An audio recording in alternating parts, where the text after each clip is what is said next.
Hello friends. Did you know nearly 80% of those who watch my videos aren't subscribed? If you enjoy these stories, please hit that subscribe button and leave a like. It really helps. Thank you for being here. By the way, where are you watching from? Let me know in the comments. The weather reports had been warning about the storm system moving through West Virginia for 3 days, but Abner Whitlock had a delivery schedule to keep. 23 years behind the wheel of an 18-wheeler had taught him plenty about dangerous conditions, and he figured this would be just another rough night on the mountain passes. The load of industrial equipment needed to reach Pittsburgh by morning, and the bonus for on-time delivery would cover his daughter's college textbooks for the semester. That kind of money made the risk seem worthwhile, or at least that's what he kept telling himself as he watched the dark clouds gathering over the Appalachian ridges. The first drops of rain hit his windshield just after he crossed into Fayette County on Route 19. It was nearly 8 in the evening, and the October sun had already disappeared behind the mountains, leaving only a faint orange glow bleeding through the storm clouds.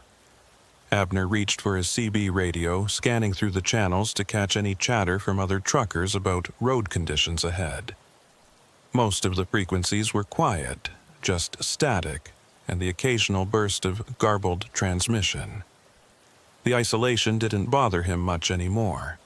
After 2 decades of driving these routes, he'd grown accustomed to the loneliness that came with the territory.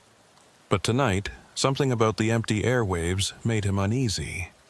The rain intensified as he climbed higher into the mountains, turning from scattered drops to sheets of water that his wipers could barely handle.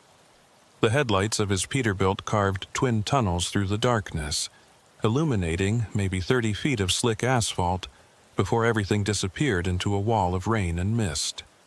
He'd driven through plenty of storms, but this one had teeth. The wind came in sudden gusts that pushed his loaded trailer sideways, forcing him to constantly correct his steering. Each time the trailer swayed, he could feel the weight of the industrial machinery shifting, testing the limits of the tie-down straps. About an hour into the storm, he caught sight of a faded road sign through the rain. Beckwith, 5 miles. He knew the name from old maps, though he'd never had reason to stop there. Beckwith had been a coal mining town back in the early 1900s, one of dozens that dotted these mountains before the mines played out and the people moved on. According to the stories he'd heard at truck stops over the years, the place had been completely abandoned since the late 60s when the last mine closed after a cave-in killed 13 men. The state kept the exit open as an emergency turnoff, but there was nothing there anymore except rotting buildings and bad memories. The rain turned to hail just as he passed the Beckwith exit sign.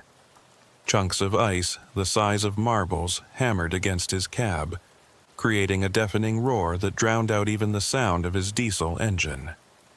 The temperature gauge on his dashboard showed it had dropped 15 degrees in the last 10 minutes, and he could see his breath fogging in the cab despite the heater running full blast. This wasn't just a storm anymore. It was turning into something worse. The rational part of his brain, the part that had kept him safe through 23 years of driving, was telling him to pull off and wait it out. He almost missed the movement in his side mirror. Through the chaos of rain and hail, he caught a glimpse of something on the shoulder of the road. It looked like a person, standing perfectly still despite the violence of the storm. No rain gear, no umbrella, just standing there watching his truck pass. Abner's first instinct was to stop and offer help, but something about the figure's stillness, the unnatural way they stood unmoved by the wind and rain, made him keep driving. He checked his mirror again, but the figure had already vanished into the darkness behind him. The hail grew larger, golf ball-sized chunks now slamming into his truck with enough force to leave dents. The windshield developed a spiderweb crack in the upper corner, and Abner knew he couldn't keep going. The next exit was 15 miles away, too far in these conditions. He'd have to double back to Beckwith and find somewhere to wait out the worst of the storm. The thought of stopping in that abandoned town made his skin crawl, but staying on the road would be suicide. He took the exit slowly, his headlights sweeping across a rusted sign that read, "Welcome to Beckwith, coal capital of Fayette County." Someone had spray-painted over it years ago with words he couldn't make out through the rain. The exit ramp was in worse shape than the highway, full of potholes and cracks where weeds had pushed through the asphalt. His truck bounced and rattled as he descended into the valley where the town lay hidden. The main street of Beckwith appeared through the storm like something from a nightmare. 2 rows of abandoned buildings lined the road, their windows either boarded up or gaping open like dead eyes. The architectural style belonged to another era, all red brick and ornate stonework that had been beautiful once, but now seemed to loom threateningly in the darkness. Street lamps that hadn't functioned in decades stood at tilted angles, their glass globes shattered. The only light came from his headlights reflecting off the rain-slicked street and the occasional flash of lightning that illuminated the dead town in stark, terrifying detail. He drove slowly down Main Street, looking for somewhere to park his rig safely. Most of the buildings were too close together, without enough clearance for his trailer. The rain hammered against his cab relentlessly, and the wind howled through the empty structures on either side of him. About halfway through town, he spotted what looked like an old gas station with a wide lot out front. The canopy had partially collapsed, but there was enough space to pull his truck in and get some shelter from the worst of the storm. As he maneuvered his rig into the lot, his headlights swept across the front of the gas station. The windows were intact, but filmed with decades of grime, and he could make out the shapes of old pumps that hadn't dispensed fuel since the Johnson administration. But what made him pause was the light he thought he saw inside the building. Just a flicker of something that disappeared as soon as his headlights moved past. He told himself it was just a reflection, a trick of the lightning, but his hands were trembling slightly as he set the parking brake. The storm raged around him, but inside the cab, he was relatively safe and dry. He reached for his thermos of coffee, now lukewarm, and took a long drink while watching the rain cascade down his windshield.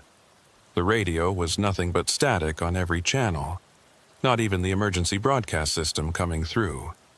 His cell phone showed no signal, which wasn't surprising this deep in the mountains. He was completely cut off from the outside world, alone in a dead town with only the storm for company. That's when he heard the sound of breaking glass. It was distinct even over the storm, the sharp crack and tinkle of a window shattering somewhere nearby. Abner peered through his rain-streaked windows, trying to see what had caused it. Maybe the wind had finally blown out one of the old windows, or maybe hail had broken through. But as he watched, he saw movement in one of the buildings across the street. A shadow passed by a second-floor window, too deliberate to be caused by the storm. He wasn't alone in Beckwith. The rational explanation was that someone else had sought shelter from the storm. Maybe another trucker or a traveler caught in the weather. But something about the movement he'd seen, the way the shadow had seemed to pause at the window as if watching him, made his skin prickle with unease. He locked his doors, a gesture that felt both necessary and futile. If someone wanted to break into his truck, a locked door wouldn't stop them, but it made him feel marginally safer. Another flash of lightning illuminated the street, and in that brief moment of brilliant white light, Abner saw them. Figures standing in the doorways of the abandoned buildings, motionless despite the wind and rain. At least 4 that he could count in that split second before darkness returned. They were wearing what looked like old mining gear, the kind with the helmet lamps, though no lights shone from them. They stood perfectly still, facing his truck, as if they'd been waiting for him. His heart hammered in his chest as he fumbled for his keys. He needed to get out of here, storm or no storm. But when he turned the ignition, the engine sputtered and died. He tried again with the same result. The battery was fine, all his electrical systems were working, but the engine wouldn't catch. Through the rain, he could see the figures beginning to move, stepping out from the doorways and into the street. They moved wrong, their gait stiff and unnatural, like they were fighting against joints that hadn't been used in years. The radio suddenly burst to life, making him jump. Through the static came a voice, distorted and barely human. 13 souls for the mountain. 13 souls for the coal. You came to Beckwith in the storm, trucker.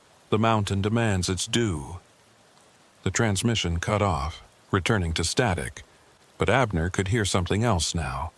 Singing. Somewhere in the storm, multiple voices were singing what sounded like an old mining song, the kind workers would sing to keep rhythm while they worked. The voices seemed to come from everywhere and nowhere, echoing off the abandoned buildings and mixing with the howl of the wind. He tried the engine again, pumping the gas pedal and muttering prayers he hadn't said since childhood. This time it caught, roaring to life with a sound that had never been more beautiful to his ears. He didn't wait to see how close the figures had gotten. He threw the truck into gear and gunned it out of the gas station lot, his trailer fishtailing as he hit the wet street. In his mirrors, illuminated by his taillights, he could see them following. Not running, just walking with that same unnatural gait, but somehow keeping pace with his truck as he accelerated. The road out of Beckwith climbed steeply back toward the highway, and his truck struggled with the grade in the terrible conditions. The speedometer showed he was doing 30, but it felt like he was crawling.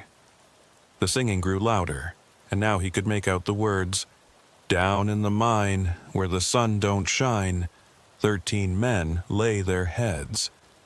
The mountain took what the mountains owed, and 13 more it fed." Over and over, the verse repeated, growing louder and more distorted with each repetition. His windshield cracked further as something struck it. Not hail this time, but what looked like a chunk of coal. More pieces began hitting his truck, thrown from the darkness on either side of the road. Each impact left a black smear on his windshield, making it harder to see. The figures were still behind him. He could see them every time lightning flashed, maintaining that impossible walking pace that somehow kept them close to his struggling truck. The exit ramp finally appeared through the rain, and Abner took it at a dangerous speed, his trailer swaying sickeningly as he merged back onto the highway. He didn't slow down, didn't look back, just kept driving through the storm with his cracked windshield and dented cab. The singing faded gradually, swallowed by distance and rain, but he didn't feel safe until he'd put 50 miles between himself and Beckwith. He drove straight through to Pittsburgh without stopping, arriving at dawn with his cargo intact, but his nerves shattered. When he told his dispatcher about the detour to Beckwith, the man looked at him strangely. "Beckwith? That exit's been closed for 5 years, Abner. State condemned the ramp after it partially collapsed." But Abner knew what he'd seen, what he'd experienced. The dents in his cab and the coal dust embedded in his windshield cracks were proof enough for him. He found a newspaper article later, searching through online archives during a sleepless night. October 15th, 1968. Mine collapse kills 13 in Beckwith. The date caught his attention. He'd driven through Beckwith on October 15th, exactly 55 years after the disaster. The article mentioned that the bodies were never recovered, the mine shaft having collapsed so completely that rescue efforts were abandoned after a week. 13 miners entombed forever in the mountain, their families left to grieve without even bodies to bury. There was something else in the article that made his blood run cold. A survivor, a man named Foster McQuaid, who'd been running late to his shift that day, told reporters that the mine had been showing signs of instability for weeks. The company had ignored the warnings, pushing the men to keep working despite the danger. "The mountain was angry," McQuaid was quoted as saying. "It had given us its coal for years, and we kept taking more. The mountain always collects what it's owed, one way or another. Abner Whitlock didn't sleep for 3 days after the incident at Beckwith. Every time he closed his eyes, he saw those figures walking through the storm, heard that infernal singing echoing through the mountains. His wife noticed the change immediately when he got home from the Pittsburgh run. The dents in his truck, the coal dust still embedded in the windshield cracks, the way his hands trembled when he tried to drink his morning coffee. She didn't push him to talk about it, but he could see the worry in her eyes every time she looked at him. The company wanted him back on the road within the week. There were loads to haul, schedules to keep, and Abner had never missed more than a day or two of work in his entire career. But something fundamental had changed in him during that storm. The thought of driving through those mountain passes again, especially at night, made his stomach clench with a fear he'd never experienced before. He told his dispatcher he needed some time off, maybe a week or two to deal with some personal matters. The man wasn't happy about it, but Abner had enough seniority and goodwill built up over the years that they couldn't really refuse him. He spent those days researching, diving deep into the history of Beckwith and the surrounding area. The town library in Charleston had old newspapers on microfilm, and he sat there for hours, scrolling through decades of history, looking for answers to questions he couldn't quite articulate. The mine collapse in 1968 was well documented, but there were other incidents too, stretching back to when the mines first opened in 1902. Cave-ins, explosions, fires that burned for weeks underground. The mountains had claimed hundreds of lives over the years, swallowing men whole and sometimes never giving them back. What disturbed him most were the patterns he began to notice. Every few years, there would be reports of strange incidents during storms. Travelers claiming to see lights in the abandoned town, voices calling from the empty mine shafts, figures walking the streets in outdated mining gear. The reports were always dismissed as hallucinations brought on by the weather, tricks of light and shadow in the rain, but there were too many of them to ignore, and they all shared similar details. The walking figures, the singing, the sense of being watched and followed. One article from 1979 caught his attention particularly. A trucker named Solomon Harwick had reported being chased out of Beckwith during a severe thunderstorm. His description matched Abner's experience almost exactly, right down to the chunks of coal being thrown at his vehicle. Harwick had been so shaken by the experience that he'd quit trucking altogether, moving to Florida and taking a job at a marina. The newspaper had treated it as a human interest story, a curiosity piece about the power of mountain legends to affect the human mind. But Abner knew better. Harwick had seen the same things he had. He tried to find Foster McQuaid, the survivor mentioned in the 1968 article, but the trail went cold after the mid-70s. The man had lived in Beckwith for a few years after the disaster, one of the last holdouts as the town slowly died around him. Then he simply vanished from the records. No death certificate, no forwarding address, just gone. Some of the other survivors' families had similar stories. They'd stayed in the area for a while, then disappeared without explanation. It was as if the mountain had eventually claimed them too, just on a delay. His research was interrupted one evening by a phone call from his dispatcher. There was a priority load that needed to go through West Virginia, and they were short on drivers.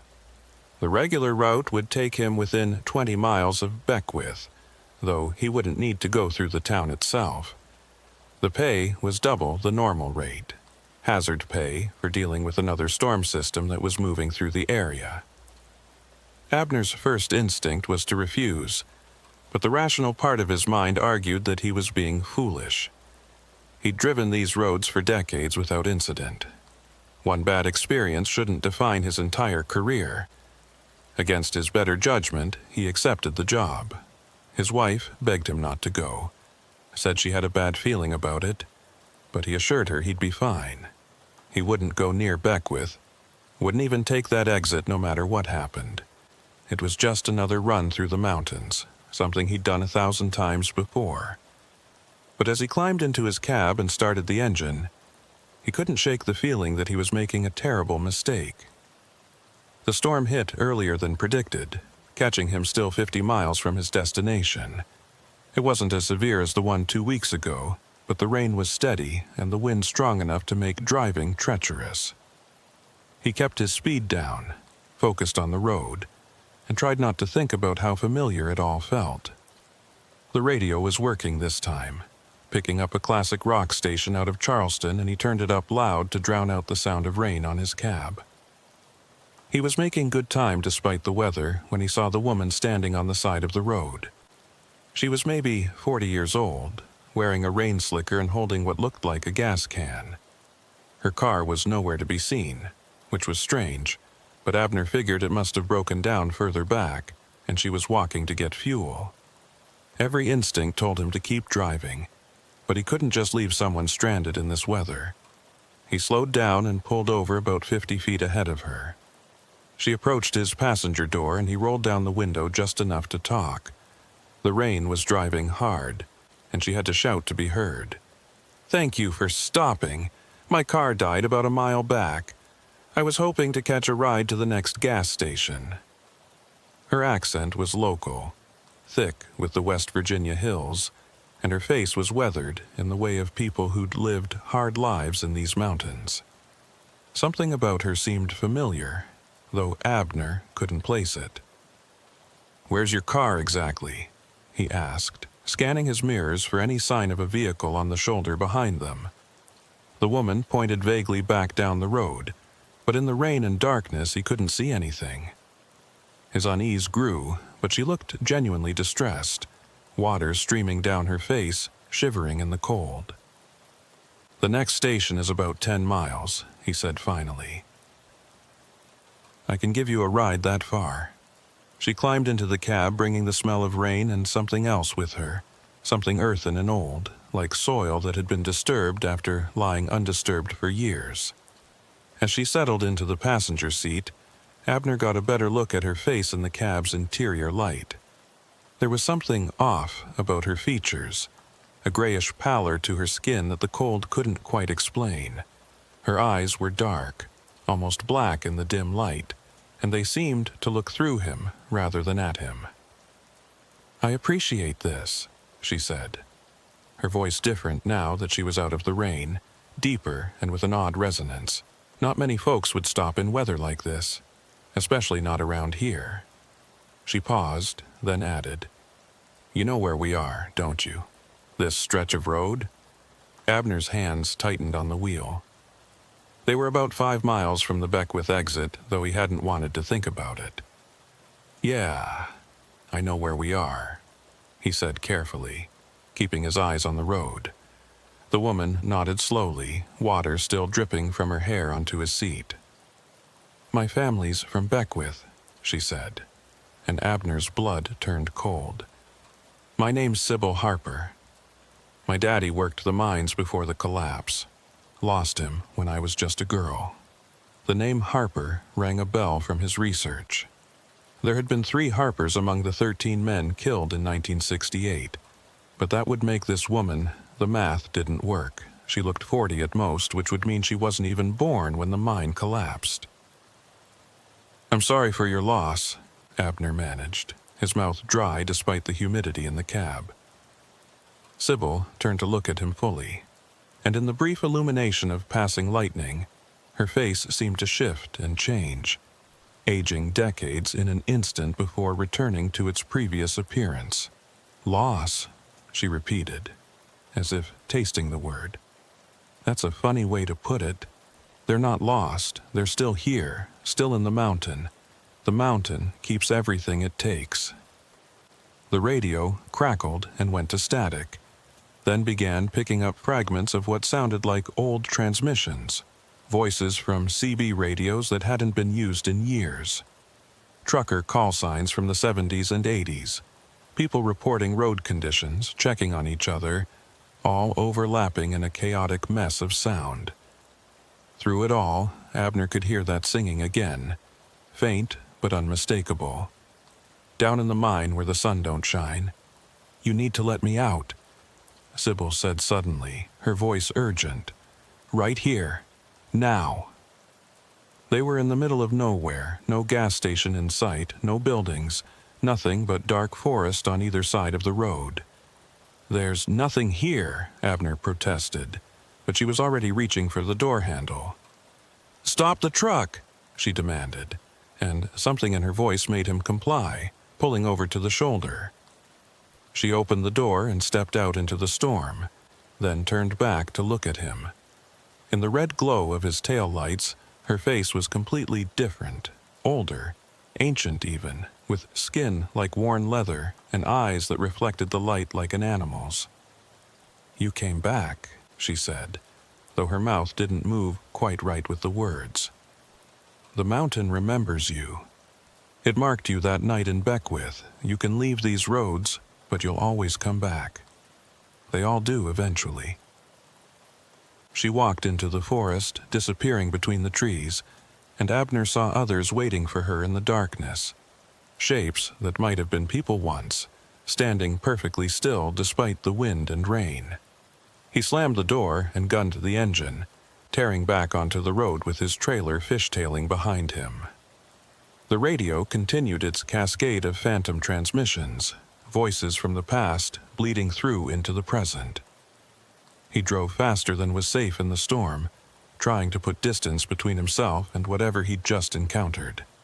But as he passed the Beckwith exit, his engine began to sputter.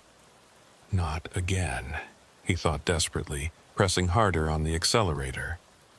The sputtering worsened, and he could smell something burning, something that reminded him of coal. The temperature gauge was normal, all his instruments showed everything was fine, but the truck was dying just like it had 2 weeks ago. This time, he didn't even consider taking the exit. He let the truck coast as far as it would go, eventually rolling to a stop on the shoulder about a mile past Beckwith. The engine was completely dead, and this time he knew it wasn't mechanical failure.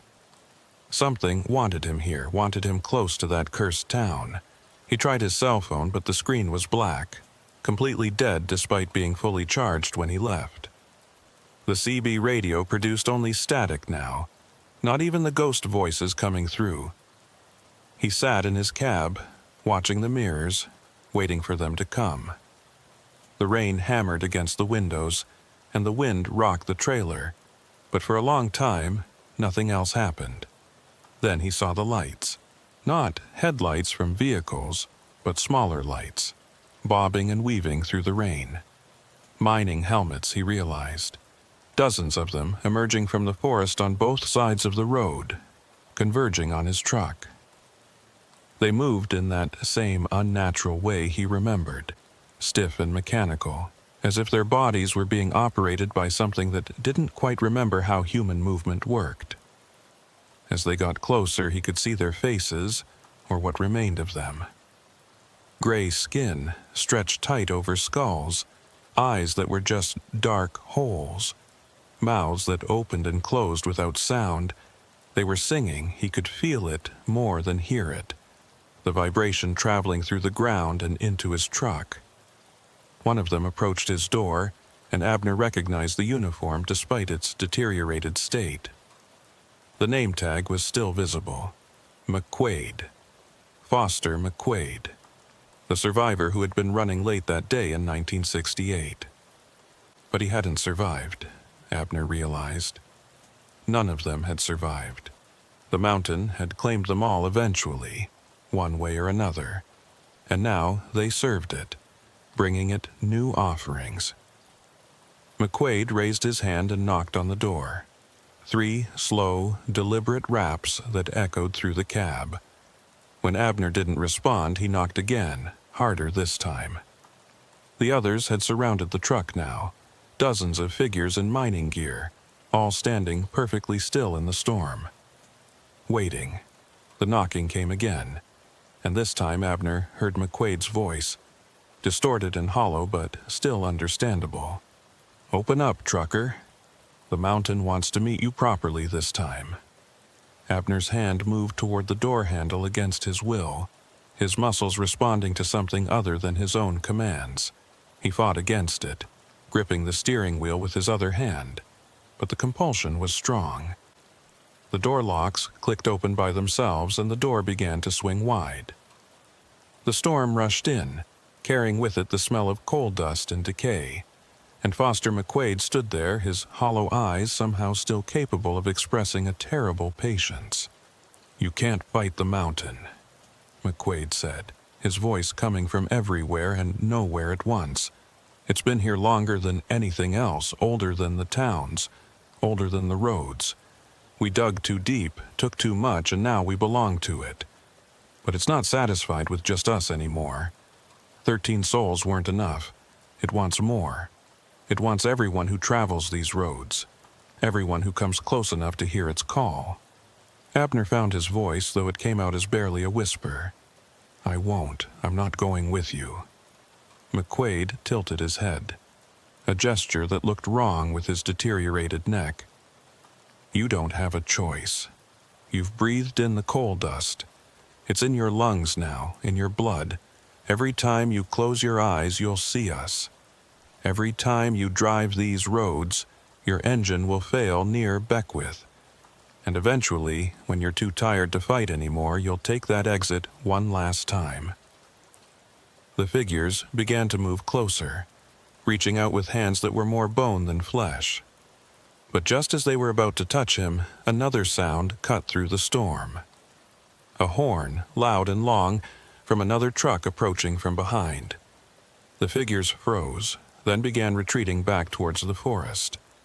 McQuaid lingered for a moment longer. "This isn't over, trucker. The mountain is patient. It has all the time in the world." The rescue truck pulled up behind Abner's rig, and a driver jumped out, running through the rain with a flashlight. By the time he reached Abner's cab, the figures were gone, melted back into the darkness of the forest. The driver helped Abner get his truck started, following him the rest of the way to his destination to make sure he made it safely. Abner didn't tell him about the figures or McQuaid. How could he? Who would believe him? But the worst part was what he found when he got home. In researching Foster McQuaid more thoroughly, digging through genealogy websites and old census records, he discovered something that made his blood freeze. McQuaid had had a daughter, born in 1950. Her name was Sybil, and she'd married a man named Harper in 1971. According to the records, she died in a car accident in 1985, on the road near Beckwith during a severe thunderstorm. Her body was never recovered. The woman he'd picked up, the one who'd sat in his cab and spoken to him, had been dead for almost 40 years, but somehow the mountain had sent her to him, used her to deliver its message. And now, every night when he tried to sleep, he could feel the coal dust in his lungs, hear the singing in the distance, and know that McQuaid had been right. The mountain had marked him, and sooner or later he would return to Beckwith. They all did eventually. He quit trucking after that, took a job at a warehouse in town where he never had to drive at night, never had to go near the mountains. But sometimes during storms he could still hear them calling, the 13 souls of Beckwith and all the others the mountain had claimed over the years, calling him home to the darkness under the earth, where the sun don't shine and the coal dust fills your lungs forever. 6 months passed after Abner Whitlock quit trucking. 6 months of warehouse work and sleepless nights and trying to convince himself that what happened on those mountain roads had been some kind of breakdown, a hallucination brought on by too many years of solitary driving. His wife watched him deteriorate, saw how he jumped at shadows and avoided driving anywhere after dark. She suggested therapy, maybe medication, but Abner knew that no psychiatrist could help with what plagued him. The coal dust in his lungs was real, even if no X-ray could detect it. The singing in his dreams was real, even if no one else could hear it. The warehouse job paid less than half what he'd made as a trucker, and the bills were piling up. His daughter's college tuition was due, The mortgage payment was late, and his wife had started taking extra shifts at the hospital to make ends meet. Every day, his old dispatcher would call, offering him premium rates to come back, promising the best routes that avoided the mountains entirely. But Abner knew better. He understood now that the mountain's reach extended beyond geography. Once it marked you, distance was just an illusion. It was his daughter who finally broke his resolve.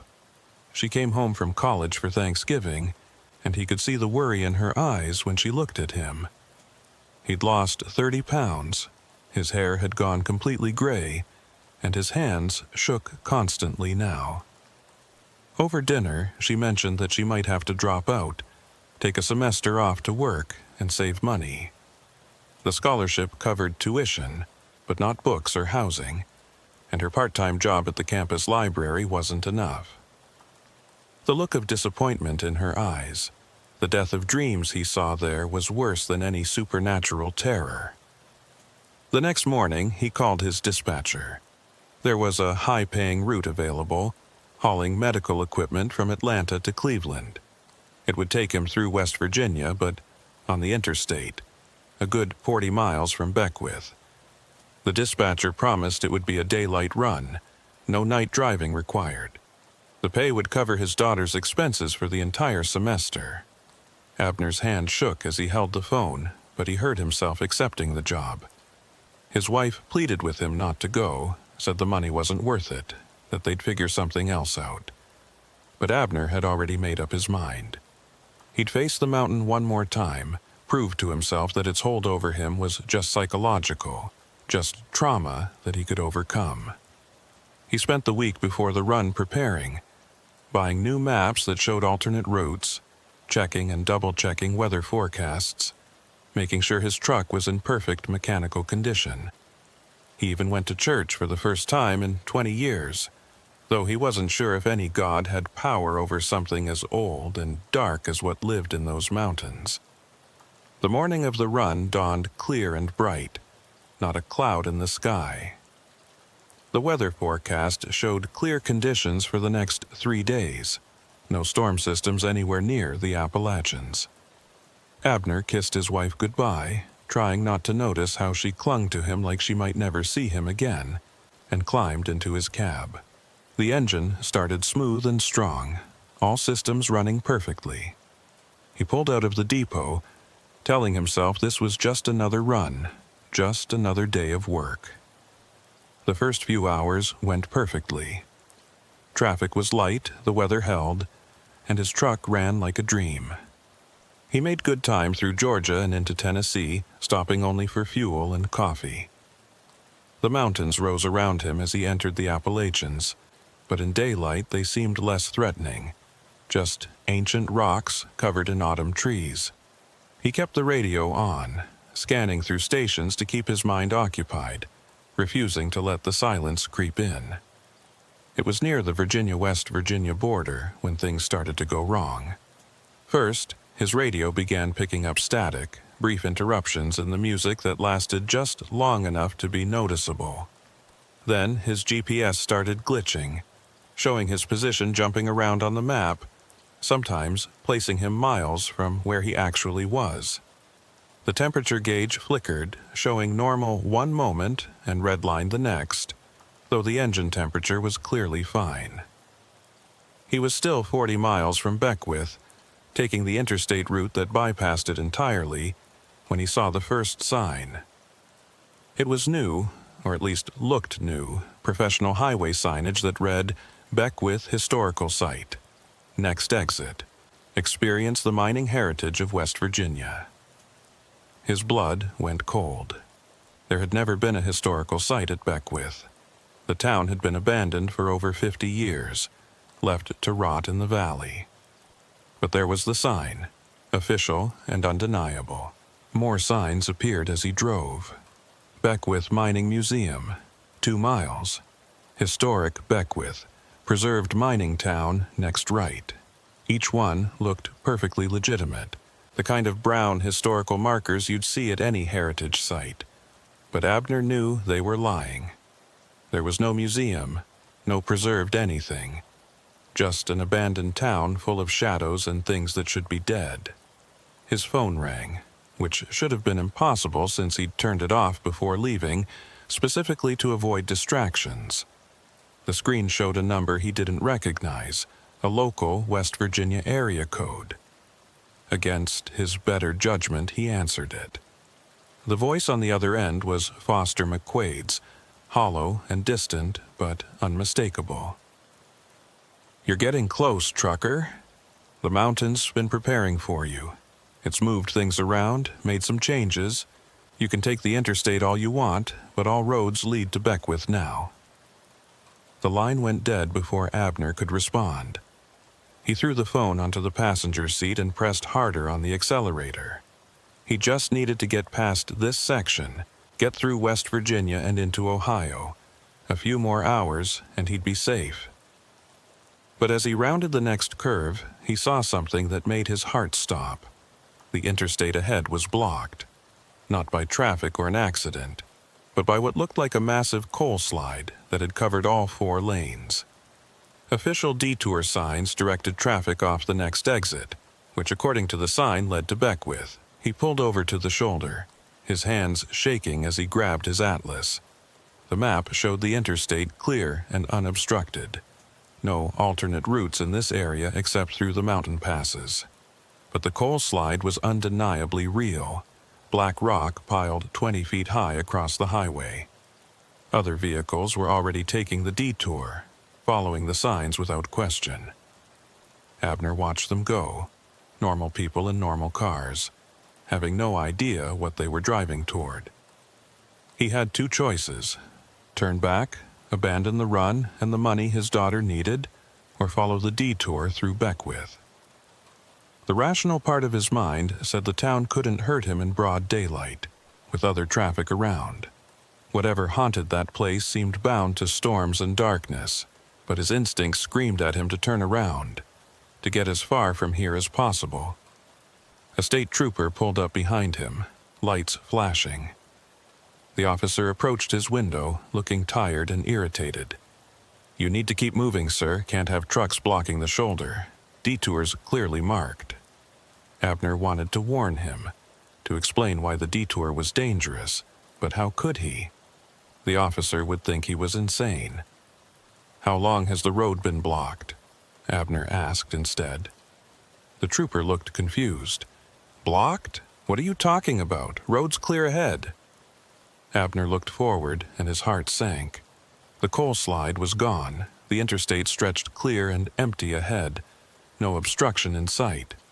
But the detour signs remained, and now the trooper was directing him toward them. "Take the detour, sir. Construction work ahead. Interstate's closed for the next 10 miles. The officer's eyes were wrong, Abner realized. They had that same hollow quality he'd seen in McQuaid's face, like something was looking out through them that wasn't quite human. With no choice, Abner followed the detour signs. The exit ramp curved down into a valley he didn't remember from his previous trips, though he must have passed it hundreds of times. The road was newer than it should be, smooth asphalt with fresh yellow lines, not the cracked and weed-choked pavement he remembered. Other vehicles traveled alongside him, but their windows were dark, and he couldn't see the drivers inside. The signs for Beckwith began immediately. "Welcome to historic Beckwith, a living monument to West Virginia's mining heritage." The road wound down into the valley, and Abner could see the town ahead, but it wasn't the abandoned ruin he remembered. Buildings that had been collapsing were now restored, painted in bright colors that belonged to another era. The streets were clean, lined with functioning street lamps that shouldn't exist, and there were people, dozens of them, walking the sidewalks in period clothing like actors at a historical recreation. He drove slowly down Main Street, his truck seeming out of place among the restored storefronts and carefully maintained facades.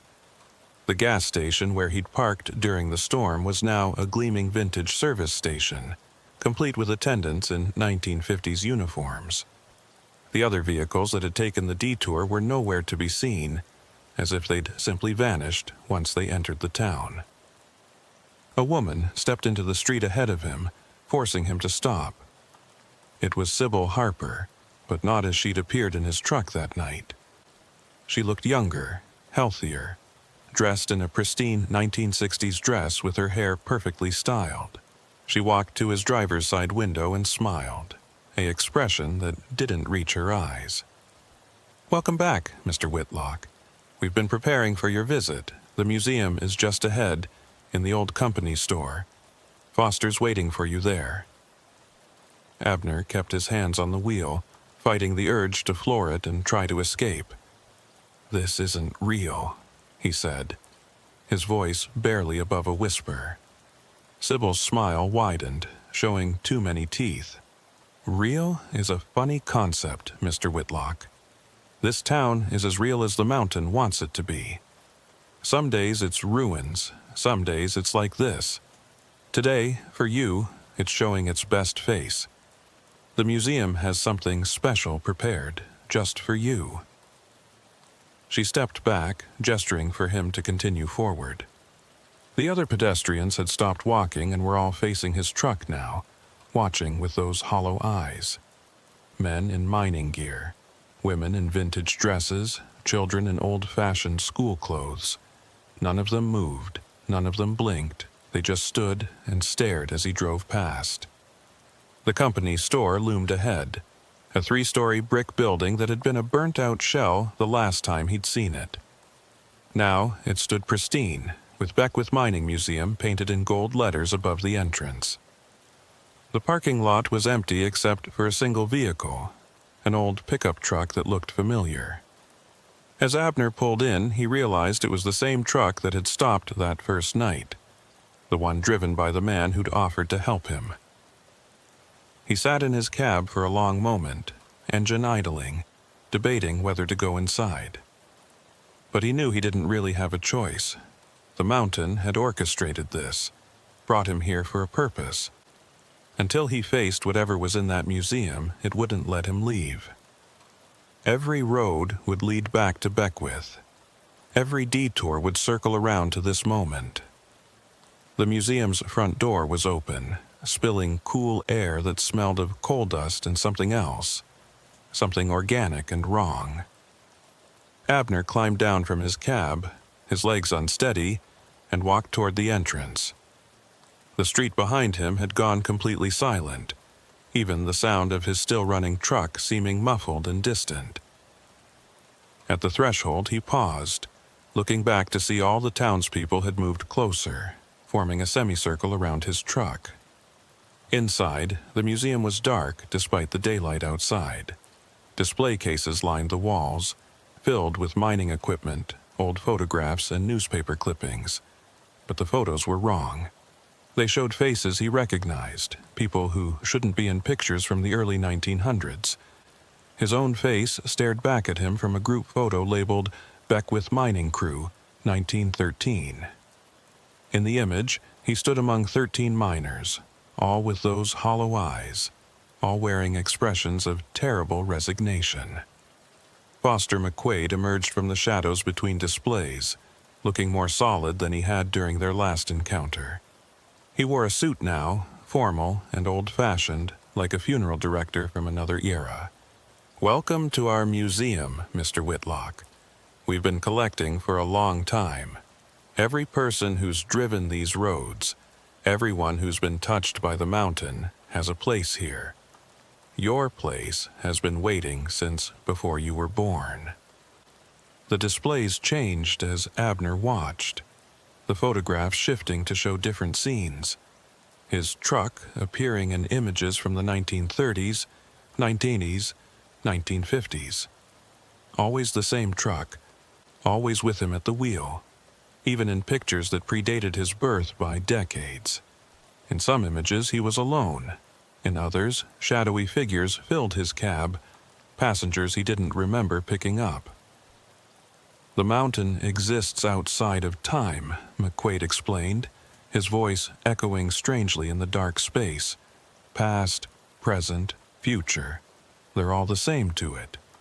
Everyone who travels these roads has always traveled them, will always travel them.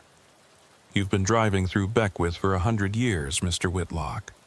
You just don't remember all of it yet. A display case near the back contained personal effects. Abner's wallet, though he could feel it still in his pocket. His wedding ring, though it was still on his finger. His daughter's college acceptance letter, aged and yellowed as if it were decades old. And a death certificate, dated October 15th, 1968, listing Abner Whitlock among the 13 miners killed in the collapse. That's impossible, Abner said, but even as he spoke, memories that weren't his began flooding his mind, working in the mines, the darkness, and the constant danger. The mountain's voice, not heard but felt, promising wealth and demanding sacrifice. The day of the collapse, the mountain closing its throat and swallowing them all. And then, continuing. Not dying, not living, just continuing in service to something older than human understanding. You've been fighting it, McQuaid said, moving closer. All these years of driving, you've been fighting the memory of what you really are. But the mountain is patient. It knows you'll remember eventually. You'll take your place with the rest of us, keeping the roads active, bringing new souls to feed the mountain's hunger. It's not a bad existence once you accept it. The fighting is what makes it horrible. The museum walls began to shift and change, becoming rock walls, becoming mine shafts. The ceiling pressed down, and Abner could hear the mountain's heartbeat, slow and steady and ancient. Coal dust filled the air, coating his lungs with every breath. He was drowning in it, suffocating on the weight of stone and time and impossible memories. But then he heard something else, his truck's horn, blaring long and loud from outside. Not controlled by him, but by something else. The sound cut through the mountain's presence like a blade, and suddenly Abner could move again. He ran for the door, McQuaid calling after him, the displays shattering as he passed. The townspeople parted as he reached his truck, their faces showing something like fear. In his cab, on the passenger seat, sat a small figure he hadn't noticed before. A child's toy, a little wooden miner his daughter had made for him in shop class years ago. A Father's Day gift he'd kept on his dashboard until it disappeared during that first night in Beckwith. Now it was back, and it was warm to the touch, almost burning. As his fingers closed around it, he felt something break, some connection the mountain had forged. The town began to fade around him, the restored buildings crumbling back into ruins, the people dissolving into shadow. McQuaid stood in the museum doorway, his form flickering between solid and transparent. "This isn't over," he called out. "The mountain never forgets. You'll be back. They all come back." But Abner was already driving, his truck's engine roaring with more power than it should have. The road ahead shifted and changed, trying to loop back toward Beckwith, but he followed some instinct deeper than thought, taking turns that shouldn't exist, finding passages through the mountains that weren't on any map. The wooden miner grew hotter in his pocket, and he realized his daughter had carved something into its base, words he'd never noticed before. Dad's guardian angel. Hours passed, or maybe minutes, time flowing strangely as he fled through impossible geography. When the world finally stabilized, he was in Ohio, parked at a truck stop he recognized, the sun setting behind him. His phone showed dozens of missed calls from his wife, his dispatcher, his daughter. According to the timestamps, he'd been gone for 3 days, though the trip should have taken less than 1. He made his delivery, collected his pay, and drove home. But he didn't quit this time. He understood now that running from the mountain only gave it more power. Instead, he kept driving, but never alone. The wooden miner sat on his dashboard, a reminder that love could be stronger than whatever ancient hunger lived in those hills. He took other routes when he could, but when work demanded he pass through West Virginia, he drove with purpose and without fear. Sometimes he still heard the singing, still felt the coal dust in his lungs. On storm nights he could sense them out there, Foster McQuaid and Sybil Harper and all the others the mountain had claimed. But they couldn't touch him anymore, couldn't pull him into their timeless prison. The mountain still remembered him, still called to him, but he had found something stronger to hold on to. 5 years passed after that escape from Beckwith's impossible museum. 5 years of Abner Whitlock driving the highways with his daughter's wooden miner standing guard on his dashboard. He'd learned to live with the mountain's presence, the way someone might learn to live with chronic pain or an old war wound that never quite heals. The coal dust in his lungs remained, showing up on no X-ray, but making itself known with every breath. The singing still echoed in his dreams, 13 voices calling from deep beneath the earth. But the wooden figure seemed to keep the worst of it at bay, a talisman of love against the mountain's ancient hunger. His daughter had graduated college, become an engineer, moved to California where mountains were different things entirely. Younger and less hungry. She called him every Sunday, and he never told her how her simple shop-class project had saved him from something worse than death. His wife had stopped asking about his nightmares, stopped questioning why he kept every light in the house on during thunderstorms, why he collected maps obsessively, marking routes that avoided certain places with red ink. He developed a reputation among other truckers as someone who knew the mountains better than most, knew which roads to avoid and when. They'd buy him coffee at truck stops, and he'd tell them about weather patterns and traffic conditions, but never about the things that moved through the fog, never about the towns that existed sometimes but not always, never about the roads that led to places that weren't on any map. Some knowledge was too dangerous to share. It was a Tuesday morning in late October when everything changed. Abner was home, enjoying a rare week off when the phone rang. His dispatcher's voice was strange, formal in a way that immediately set off alarm bells in Abner's mind. There had been an accident. Another driver, a young man named Cornelius Ashford who'd just started with the company 3 months ago, had gone missing on a run through West Virginia. His truck had been found abandoned on the shoulder of Route 19, about 2 miles from the Beckwith exit. The engine was still running, the cargo untouched, but Cornelius was gone. The state police were investigating, but the company was conducting its own search. They wanted Abner to help, knowing his familiarity with the area. They'd pay triple rate, hazard pay, plus consultation fees. But it wasn't about the money anymore, hadn't been for years. Abner knew what had happened to Cornelius Ashford, knew where he'd been taken. The mountain had found someone new to feed on, someone who didn't have a wooden guardian or the knowledge to resist its pull. Abner's wife begged him not to go. She'd seen what those mountains did to him, how they aged him beyond his years, how they haunted him even hundreds of miles away. But Abner had already made up his mind. He couldn't leave that young man to the mountain's mercy, couldn't let another soul be added to the 13 that already served that ancient hunger. He packed his truck with things that might help. Road flares, emergency lights, mirrors, anything that might disrupt the darkness that clung to Beckwith. And, of course, the wooden miner, which he wrapped carefully and placed in his jacket pocket. The drive to West Virginia felt different this time. The mountains didn't loom threateningly, but seemed to watch with anticipation, as if they knew something Abner didn't. The weather was clear, almost unnaturally so. The October sky a brilliant blue that belonged more to spring than autumn. His truck ran perfectly. No mechanical issues, no mysterious failures. Even the radio stayed clear, playing classic rock without a hint of static or ghostly transmissions. It felt like a trap, like the mountain was luring him in with false safety. He reached the spot where Cornelius's truck had been found just as the sun was beginning to set.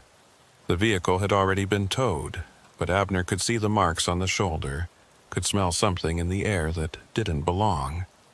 Coal dust, of course, but something else, too. Sulfur, maybe, or the scent of rocks that had been deep underground for so long they'd forgotten what sunlight was. He parked his truck and got out, the wooden miner warm in his pocket. The Beckwith exit was visible from where he stood, and for the first time in 5 years he could see lights down in the valley. Not the restored fake town he'd encountered before, but something else. Work lights, the kind used in mining operations. The mountain was active again, or at least pretending to be. As he watched, he saw other vehicles taking the exit. Regular cars and trucks, their drivers seemingly oblivious to what they were heading toward. He followed them down, driving slowly, every nerve on high alert. The road was different again. Neither the deteriorated pathway he'd first encountered, nor the pristine asphalt of the museum visit. This time it was functional but worn, like a working road that saw regular use. As he descended into the valley, he could hear machinery, the rumble and clank of mining equipment that should have been silent for over 50 years. Beckwith had transformed again. This time it appeared as a working mining town, circa 1968, just before the disaster. The buildings were functional but showing their age, the streets busy with people in period-appropriate clothing. But these weren't the hollow-eyed phantoms he'd encountered before. These people seemed real, solid, unaware that they were living in a time that had already passed. He saw children playing in yards, women hanging laundry, men heading home from their shifts with coal dust on their faces and lunch pails in their hands. The mining operation was in full swing at the far end of town. The entrance to the main shaft was lit up like daylight, and Abner could see men going in and out, the cable cars carrying coal up from the depths. Among them, looking confused and terrified, was Cornelius Ashford. He was dressed in mining gear that didn't fit quite right, being led by 2 older miners toward the shaft entrance. Even from a distance, Abner could see the young man was fighting, trying to pull away, but the miners held him firm. Abner parked his truck and started running toward the mine entrance. The townspeople didn't react to him, didn't even seem to see him. He was like a ghost in their recreated world, invisible to everyone except those who were already claimed by the mountain. As he got closer to the mine, Foster McQuaid stepped out of the shadows, blocking his path. He looked more solid than ever, more real, as if the mountain's power was growing stronger. "You came back," McQuaid said, and there was something like satisfaction in his voice. "I knew you would. The mountain knew you would. That boy, Cornelius, he's just the beginning. The mountain is hungry after all these years of slim feeding. It wants what it was promised back in 1968. 13 souls weren't enough. It wants hundreds, thousands. Everyone who travels these roads will eventually find their way here." "Let him go," Abner said, his hand closing around the wooden miner in his pocket. The figure was almost too hot to touch now, burning through the fabric. "Take me instead if you need someone. I'm already marked, already halfway claimed. Let the boy go." McQuaid laughed, a sound like rocks grinding together deep underground. "You think you can bargain with the mountain? You think your little trinket protects you? That wooden toy only works because the mountain allows it, because it finds your resistance amusing. But the game is ending now. The boy will go down into the mine and he won't come back up. Neither will you if you try to stop it." But Abner was already moving, pushing past McQuaid, who seemed surprised that he could be touched at all. The miners at the entrance turned toward him, their faces shifting from human to something else, something made of shadow and coal dust. Cornelius saw him and called out, hope flashing in his eyes. Abner grabbed the young man's arm, pulling him away from the miners, and for a moment it seemed like they might escape. Then the ground began to shake. Not an earthquake, but something more deliberate, like the mountain was adjusting itself, repositioning its bones.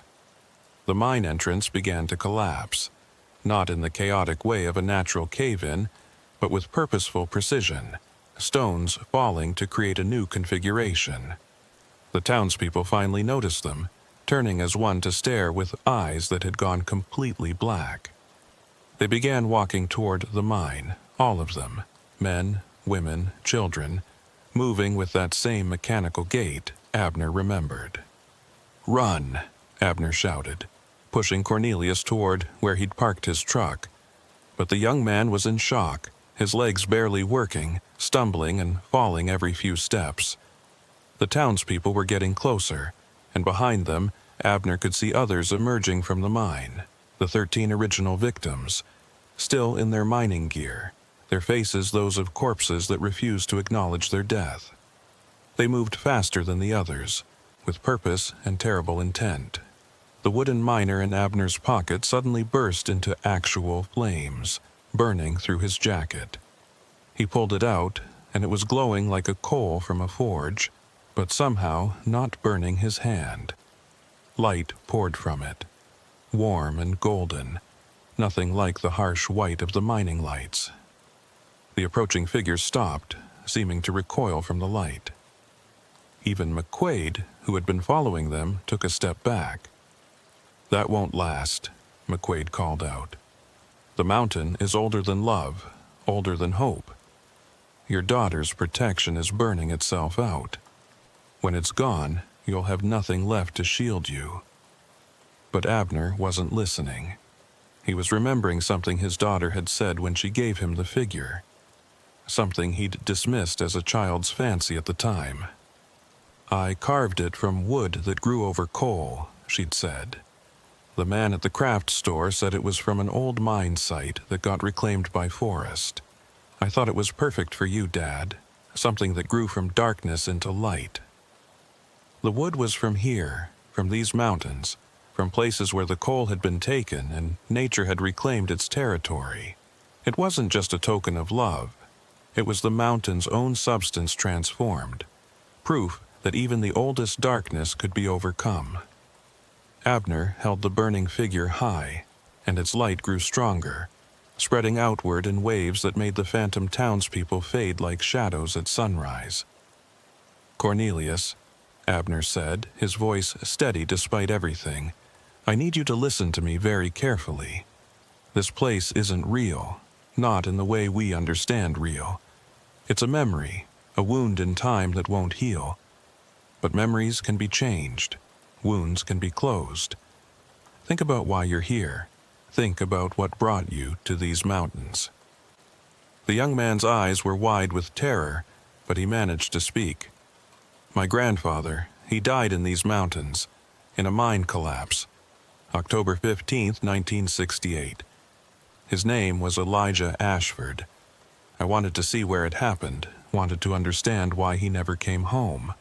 Of course, the mountain didn't choose victims randomly. It called to those who had connections, who had blood in the coal, family in the darkness. Cornelius's grandfather had been one of the 13, and now the mountain wanted to complete the family reunion, to add another generation to its collection. "Your grandfather isn't here," Abner said firmly. "Whatever you see, whatever you hear, it's not him. It's just the mountain wearing his face, using his voice. The real Elijah Ashford moved on long ago. His soul isn't trapped here. Only his echo, and echoes can't hurt you unless you let them." The burning wooden miner was starting to crack, its light flickering. Around them, the phantom town was beginning to reassert itself, the buildings solidifying, the people becoming more real. But something else was happening too. Other lights were appearing, small at first, but growing stronger. From the forest surrounding Beckwith, from the hills and valleys came points of warm light. Not the cold white of mining lamps, but the warm glow of hearth fires, of home. "What is that?" Cornelius whispered. Abner knew without being told. These were the others, all the souls who had escaped the mountain over the years, all those who had found their own ways to resist its pull. They had come back, not in body but in spirit, to help close the wound that Beckwith represented. Every trucker who had driven past without stopping, every family who had moved away and never returned, every person who had chosen life over the darkness underground. The lights converged on the mine entrance, and where they touched, the phantom structures began to crumble. Not into ruins, but into nothing, dissolving like morning mist. The townspeople faded, their faces showing not anguish but relief, as if they were finally being allowed to rest. Even the 13 miners seemed to pause, their hollow eyes reflecting something that might have been gratitude. Foster McQuaid stood at the mine entrance, no longer looking human at all, but like a figure carved from coal itself. "You can't destroy the mountain," he said, his voice echoing from deep underground. "It was here before humans walked these hills. It will be here after you're all dust. This is just a temporary victory." "Maybe," Abner agreed, "but temporary victories are all humans ever get, and we've gotten pretty good at stringing them together into something longer. The mountain might be eternal, but so is the human ability to resist, to refuse, to choose light over darkness." The wooden miner in his hand crumbled to ash, its purpose fulfilled. But the light didn't fade. It had spread to Cornelius, to Abner himself, to the very air around them. The phantom Beckwith was disappearing, revealing the true abandoned town beneath, the honest ruins that time and weather had created. The mine entrance collapsed for real this time, not violently but gently, like the earth was finally closing a wound that had been open too long. Sybil Harper appeared one last time, but she looked different.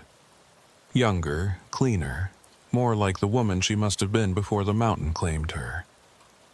"Thank you," she said, her voice no longer hollow but filled with warmth. "The families can rest now. The debt is paid. The mountain will sleep for a while." She faded like the others, but her departure felt like a blessing rather than a haunting. Abner and Cornelius stood in the real Beckwith, abandoned and crumbling but no longer haunted. The sun was rising, painting the mountains gold and green, and birds were singing in the trees that had grown up through the old buildings. The mountain was still there, would always be there, but its hunger had been sated, or at least suppressed. The wound had been cauterized, if not healed. They walked back to Abner's truck in silence, both processing what they had witnessed. As they drove out of the valley, Cornelius finally spoke. "My grandfather, was he really one of them, one of the 13? "Does it matter?" Abner asked. "Whatever he was, he's free now. They all are, that's what matters." They drove back to civilization, and Cornelius never returned to trucking. He went back to school, became a teacher, dedicated his life to preserving the real history of mining communities, the human stories beyond the ghost tales. Abner kept driving for a few more years, but the mountains had lost their terror for him. He could pass through West Virginia without hearing the singing, without feeling the coal dust in his lungs. When he finally retired, Abner moved to a small town in the mountains, not far from where Beckwith lay abandoned. Not because the mountain called to him, but because he had learned that darkness was just the absence of light, and someone needed to keep watch to make sure the light stayed lit. He became a local historian, collecting stories from truckers and travelers, documenting the real hauntings and the real escapes, creating a map of places where the old darkness still lingered and teaching people how to pass safely through. His daughter visited him there, bringing her own children, and he taught them about the mountains. Not ghost stories, but real history, the lives and deaths that had shaped these hills. And always, always, he taught them about light, about love, about the human ability to transform darkness into something else. He carved wooden figures for his grandchildren, little miners and truckers and mountain animals, each one made from reclaimed wood, each one a small rebellion against the darkness underground. Foster McQuaid was right about one thing. The mountain was eternal, or close enough to it. But so was human stubbornness, human love, human refusal to go gently into the darkness. And in that balance, that eternal struggle between the hunger below and the light above, there was something like hope. The roads through West Virginia remained dangerous, especially during storms, especially near certain exits. But they were no longer hopeless. The mountain might call, but humans had learned how to hang up the phone. On storm nights, when the wind howled through the valleys and the rain beat against windows, people still reported seeing lights near Beckwith. But they weren't mining lights anymore. They were warm and golden, like campfires or porch lights or the glow from a wooden figure carved with love. They were reminders that even in the darkest places, even in the belly of the mountain itself, light could find a way to grow. And that was enough. It had to be enough. Because the mountain was still there, still hungry, still waiting. But now it knew that humans were waiting too, watching, ready to light their small fires against the darkness. And sometimes, on very clear nights, if you drove past the Beckwith exit at just the right speed, you could see them all. The souls who had escaped, the ones who had resisted, the lights that refused to be extinguished. They stood guard over the roads, an invisible army of ordinary people who had faced the darkness and chosen light instead. Abner Whitlock died peacefully in his sleep at the age of 78, surrounded by family, far from any mine shaft or dark valley. But truckers still report seeing him sometimes, standing by the side of the road near dangerous exits, holding up a light to guide them past. Whether it's true or just another mountain legend, one thing is certain. The roads through Appalachia are safer now. The darkness a little less dark. The mountain's hunger held at bay by the accumulated light of all who refused to feed it. And in Beckwith, in the valley where 13 men died in 1968, nature has completely reclaimed the ruins. Trees grow through the old buildings, their roots breaking apart the foundations, their leaves catching sunlight and turning it into life. The mine entrance is sealed, not by human hands but by the patient work of earth and stone and time. And sometimes, on October 15th, locals say you can hear singing. But it's not the grim work songs of miners anymore. It's something else, something lighter. Like a celebration or a farewell, or maybe just the wind through the leaves, carrying the voices of those who finally found their way home. Eustace Pruitt had been driving the Kentucky backroads for 31 years, and in all that time, he'd developed an understanding with these ancient hills. He knew which routes flooded during spring rains, which mountain passes iced over first in winter, and which stretches of asphalt had been patched so many times they were more tar than original road. The big trucking companies preferred their drivers to stick to the interstates, but Eustace had learned long ago that the backroads, for all their challenges, could shave hours off certain runs if you knew how to read them right. That October evening, with a load of agricultural equipment bound for a farm supply store in Hazard, he'd chosen Route 15 through the Daniel Boone National Forest, a winding two-lane that cut through some of the most isolated territory in eastern Kentucky. The sun was already behind the mountains when his engine started making the noise. It began as a subtle clicking, barely audible over the diesel's normal rumble, but Eustace had been driving long enough to know that subtle noises had a way of becoming major problems if ignored. He'd just passed through the tiny community of Campton, really just a collection of houses clustered around a closed general store, when the clicking became a grinding. The temperature gauge stayed normal, oil pressure was fine, but something deep in the engine was failing. He could feel it through the steering wheel, a vibration that shouldn't be there, growing stronger with each mile. The smart thing would have been to pull over immediately, call for a tow, and wait for help. But Eustace knew this stretch of Route 15, knew there was nothing but forest for the next 20 miles. No cell service either, not in these deep hollows where the mountains pressed close on both sides. His CB radio might reach someone, but the chances were slim this time of evening when most local drivers had already gone home for supper. He decided to push on, hoping to make it to the next wide spot in the road where he could at least get his rig completely off the pavement. The grinding got worse, and then came the smoke. Not much at first, just wisps of white vapor from under the hood, but Eustace knew he was done. He spotted a gravel pull-off ahead, probably an old logging road entrance, and managed to coast his dying truck into it just as the engine seized completely. The sudden silence was overwhelming. After hours of engine noise, the forest's quiet seemed to press against his eardrums. He sat there for a moment, hands still on the wheel, calculating his options. It was at least 15 miles back to Campton, probably 8 miles forward to the next anything that might qualify as civilization. He tried his cell phone first, knowing it was useless but needing to confirm it anyway. No signal, not even a single bar. The CB radio produced nothing but static on every channel. He was well and truly stranded, something that hadn't happened to him in probably 15 years. Eustace climbed down from the cab, grabbing his flashlight even though there was still maybe 30 minutes of dusk left. The damage under the hood was worse than he'd expected. Oil was everywhere, and he could see where something had punched through the engine block. This wasn't a roadside fix. This truck needed a complete engine rebuild. The forest around him was already taking on that peculiar quality it had at twilight, when familiar shapes became uncertain, and shadows seemed to move independently of what cast them.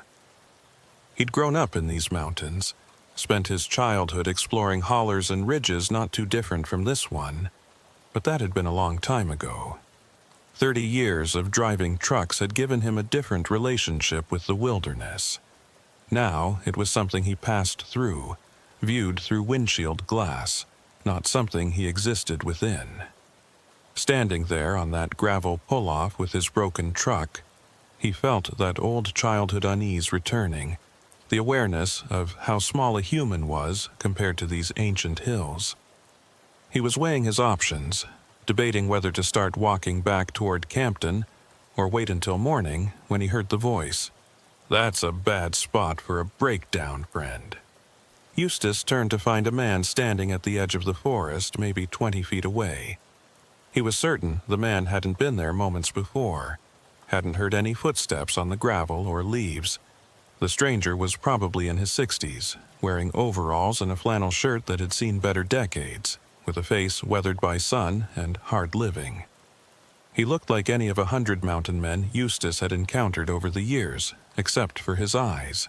They were pale blue, so pale they were almost white, and they didn't seem to focus quite right, as if he was looking through Eustace rather than at him.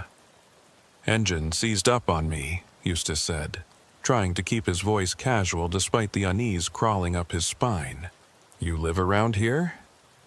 The man nodded slowly, a gesture that seemed to require more effort than it should. "Got a place about a half-mile through them trees. Name's Zebediah Yates. Most folks that know me call me Zeb." He paused, those pale eyes finally focusing on Eustace's truck. "That's a lot of machinery you're hauling. Agricultural equipment, by the look of it." Something about the way he said it, the knowledge in his voice, made Eustace uncomfortable. The equipment was covered by tarps, not easily identifiable from a distance. "Yeah, heading to Hazard," Eustace replied. "Don't suppose you have a phone I could use? Need to call for a tow." Zebediah shook his head. That same slow, deliberate movement. "No phone. We don't hold with such things. But you're welcome to spend the night. My family's place is just through the woods. We got food, a warm bed. Come morning, my boy can drive you to town." Every instinct Eustace had developed over 3 decades of driving told him to decline politely and start walking. There was something off about this man, something that went beyond the usual mountain eccentricity. But the light was fading fast now, and the temperature was dropping. These Kentucky mountains got cold in October once the sun went down, and he was wearing just a light jacket. 8 miles to the next town was a long walk in the dark, and that was assuming he remembered the distance correctly. "That's mighty kind of you," Eustace heard himself saying. "I'd appreciate that. Let me just lock up my truck." Zebediah waited patiently while Eustace secured his cab and grabbed his overnight bag, a habit from years of unexpected delays. As he followed the man into the forest, leaving the familiar comfort of his truck behind, Eustace couldn't shake the feeling that he was making a terrible mistake. The path through the woods was barely visible, just a slight depression in the fallen leaves that suggested people had walked this way before. Zebediah moved with surprising confidence despite the gathering darkness, never stumbling over the roots and rocks that kept catching Eustace's feet. They walked in silence for what felt like much longer than half a mile, the forest growing denser, older, the trees so thick overhead that the last of the twilight barely penetrated. Just when Eustace was about to suggest they'd gotten lost, he saw lights ahead. The Yates place was like something out of another century, a collection of buildings clustered in a hollow, all of them built from logs that had gone gray with age. The main house was 2 stories, with a stone chimney releasing a steady stream of smoke into the evening air. There were several outbuildings, what looked like a barn, a smokehouse, maybe a root cellar built into the hillside. Oil lamps provided the only light, their yellow glow making the windows look like eyes watching their approach. The whole scene should have been quaint, rustic, a piece of living history. Instead, it felt wrong, like a movie set or a museum display, something trying too hard to be what it appeared to be. "Family!" Zebediah called out as they approached the main house. "We got company!" The door opened before they reached it, and a woman stepped out onto the porch. She was younger than Zebediah, maybe 40, with long dark hair pulled back in a severe bun and wearing a dress that looked homemade. Her face would have been pretty if not for something in her expression, a blankness that reminded Eustace of old photographs where people had to hold still for so long their faces lost all animation. "This is my wife, Prudence," Zebediah said. "Prudence, this here's—" He paused, and Eustace realized he'd never given his name. "Eustace Pruitt," he supplied. "My truck broke down out on the road." Prudence nodded, that same slow gesture her husband had used. "Welcome, Mr. Pruitt. Supper's just about ready. You'll join us." It wasn't a question. The inside of the house was even more disorienting than the outside. Everything was handmade, from the furniture to the dishes to the cloth on the table. There was no electricity that Eustace could see, just oil lamps and candles providing pools of light that made the shadows seem deeper. The smell of cooking meat filled the air, along with something else, something earthier and less pleasant that he couldn't quite identify. A fire crackled in the massive stone fireplace, providing the only heat he could detect. "You'll meet the rest of the family at supper," Zebediah said, gesturing for Eustace to sit in a chair that looked like it had been carved from a single piece of wood. "We don't get many visitors here. This is a treat for us." The way he said treat made Eustace's skin crawl, but he sat anyway, trying to maintain a polite facade while his mind worked on escape plans. He could claim he needed something from his truck, make a run for it. But then what? Walking through those woods in the dark would be dangerous, even if the Yates family was completely normal, which they clearly weren't.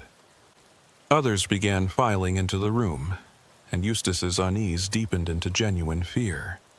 There were too many of them, at least a dozen people of various ages, all with that same blank expression, the those same pale eyes that didn't quite focus right. They moved in coordination, like a flock of birds or a school of fish, each aware of the other's positions without looking. There were children among them, ranging from maybe 5 to teenage years, all dressed in handmade clothes that belonged to another era. None of them spoke, just took their places at the long table with practiced precision. The last to enter was a young woman, probably 18 or 19, with the same dark hair as Prudence but with something different in her face. Her eyes, while still that unsettling pale blue, had more life in them, more awareness.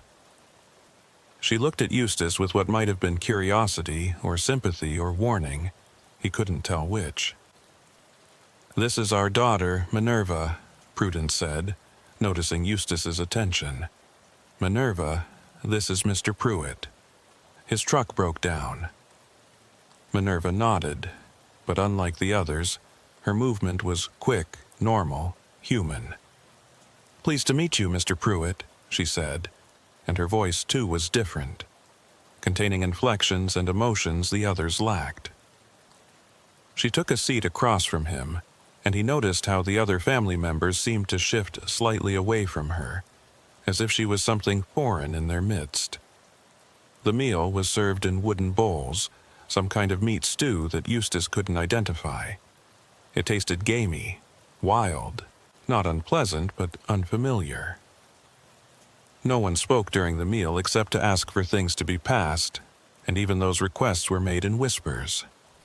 The only sounds were the clink of wooden spoons against wooden bowls, the crackle of the fire, and somewhere in the walls, a scratching that might have been mice or might have been something else. Eustace forced himself to eat, knowing he'd need strength for whatever came next.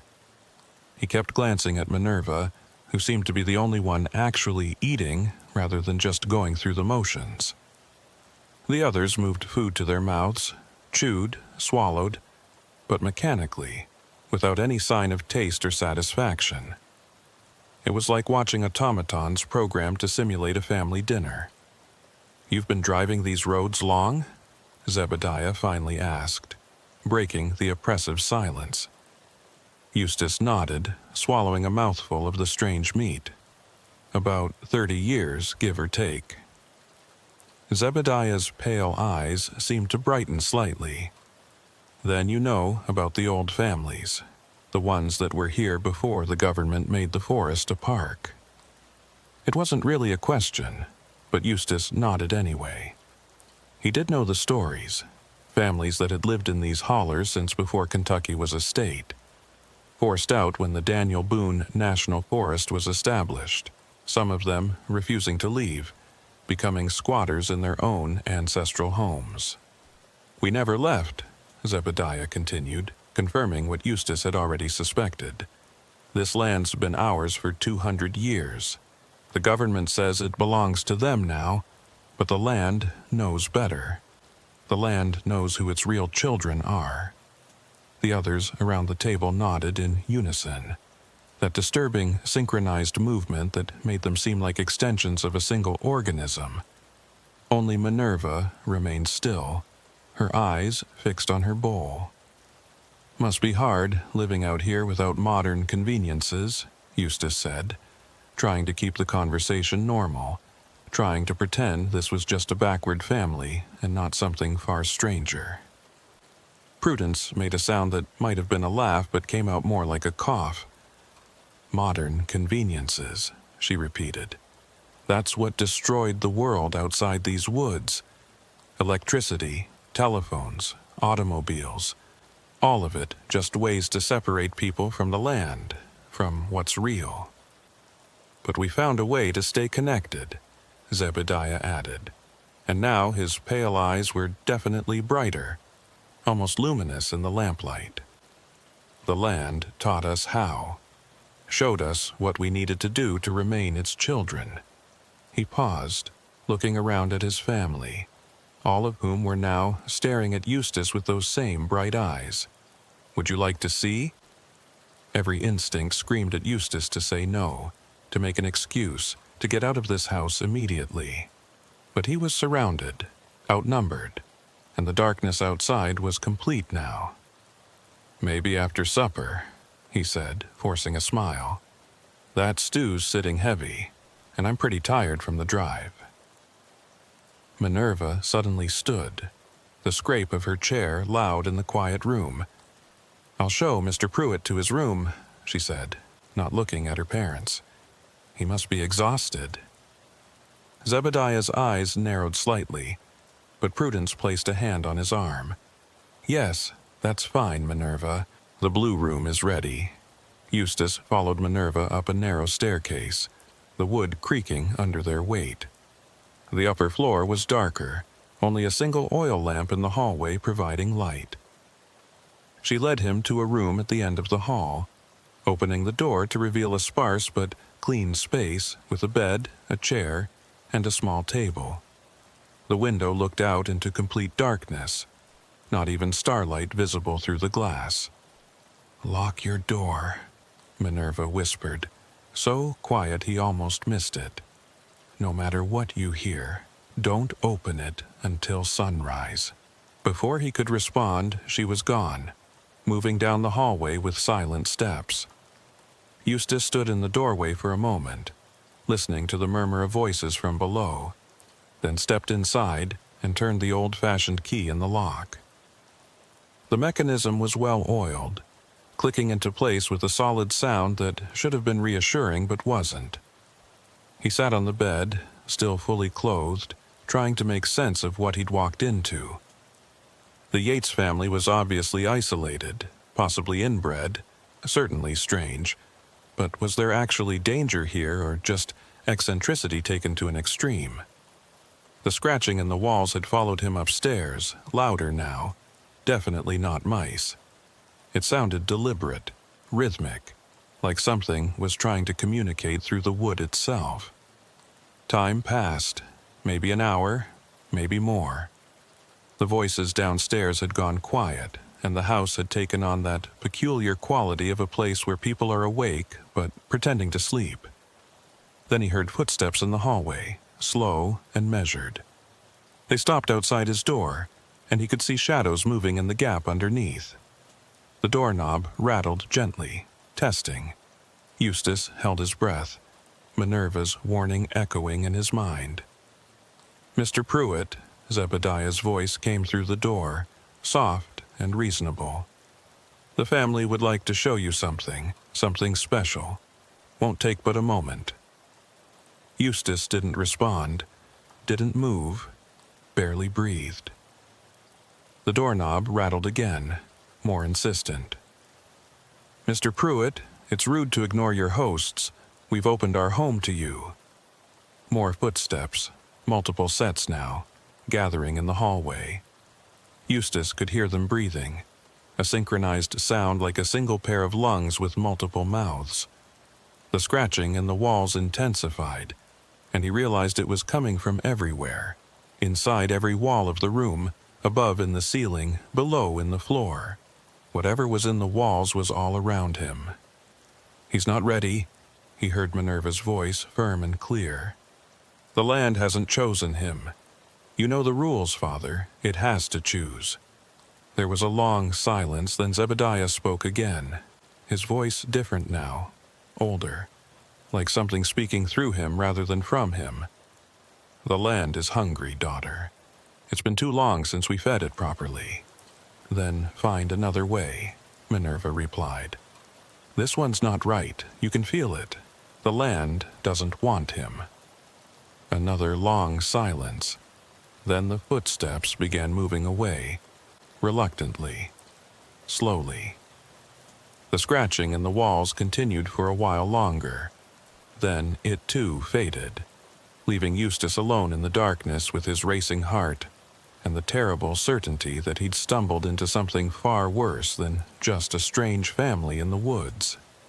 Eustace Pruitt didn't sleep that night in the Yates house. He sat on the edge of the bed, still wearing his boots and jacket, listening to the sounds of the old building settling around him. Every creak of wood, every whisper of wind through the gaps in the walls, every distant sound from the forest outside kept him on edge. The The scratching in the walls had stopped completely after the family retreated from his door, but somehow the silence was worse. It felt expectant, like the house itself was waiting for something. Around what his watch said was 3 in the morning, though time felt different in this place. He heard something new, singing, or something like singing, coming from somewhere below the house. Not from the first floor, but from deeper, as if there was a basement or cellar he hadn't seen. The voices were numerous but synchronized, rising and falling in harmonies that didn't sound quite right to his ears. The words, if there were words, were in no language he recognized. It might have been English twisted by mountain dialect and echo, or it might have been something older, something that predated any European presence in these hills. The singing continued for maybe an hour, growing gradually louder, more intense. At its peak, Eustace could feel it vibrating through the floorboards, traveling up through his boots into his bones. Then it stopped, cut off mid-note as if someone had thrown a switch. The silence that followed was so complete it made his ears ring. He waited, muscles tense, for something to happen, but nothing did. The house remained quiet for the rest of the night, though he never relaxed enough to even close his eyes. First light came as a relief, pale gray, seeping through the window to reveal a view of forest shrouded in morning mist. Eustace stood, his joints protesting after hours of sitting in the same position, and approached the window. The Yates compound looked different in daylight, more run down than sinister. He could see the barn better now, its roof partially collapsed, and what looked like animal pens, though he couldn't see any animals. There was a garden plot, surprisingly well maintained, with autumn vegetables still growing in neat rows. It all looked so normal, so mundane, that he almost convinced himself he'd imagined the strangeness of the night before. A soft knock at his door made him jump. "Mr. Pruitt?" It was Minerva's voice, quiet but clear. "Breakfast is ready. And my father's son from his first marriage, Josiah, he's here with his truck. He can drive you to town after you eat." Eustace unlocked the door to find her standing in the hallway, looking tired but otherwise normal. In the morning light, even her pale eyes seemed less unsettling, more like a genetic quirk than something supernatural. "Thank you," he said, his voice rough from the sleepless night. "Minerva, I need to ask you something. Last night, your family, the things your father said about the land," she held up a hand, stopping him. "Not here," she whispered. "The walls listen. Come to breakfast. Eat quickly. Get to town, don't come back." The urgency in her voice told him more than her words did. Whatever was happening here, she wanted him gone as much as he wanted to leave. The family was already gathered around the table when they came downstairs, but the atmosphere was different from the night before. They seemed sluggish, drained, like people recovering from an illness or a long night of hard labor. Zebediah barely looked up when Eustace entered, and Prudence served breakfast, some kind of grain porridge with preserved fruit, without speaking. The synchronized movement from the night before was gone. Now they moved independently, though still with that strange mechanical quality. A younger man sat at the table's end, clearly not from the immediate family. He was perhaps 30, with darker hair and brown eyes that looked startlingly normal after all the pale blue ones. "This is Josiah," Zebediah said without enthusiasm. "He'll take you to town." Josiah nodded, not quite meeting Eustace's eyes. There was something ashamed in his expression, or maybe afraid. Eustace ate quickly, barely tasting the food. The scratching had started again in the walls, faint but persistent, and he noticed how the family members would occasionally pause, tilting their heads as if listening to something only they could hear. Once, they all turned to look at the same spot on the wall simultaneously, their pale eyes tracking something invisible moving across it. Only Minerva and Josiah didn't participate in these moments of shared attention. "We should go," Josiah said. as soon as Eustace put down his spoon. "Long drive to town, and I got work to get to." His eagerness to leave was palpable. Zebediah's eyes narrowed slightly, but he didn't object. "Thank you for your hospitality," Eustace said, standing.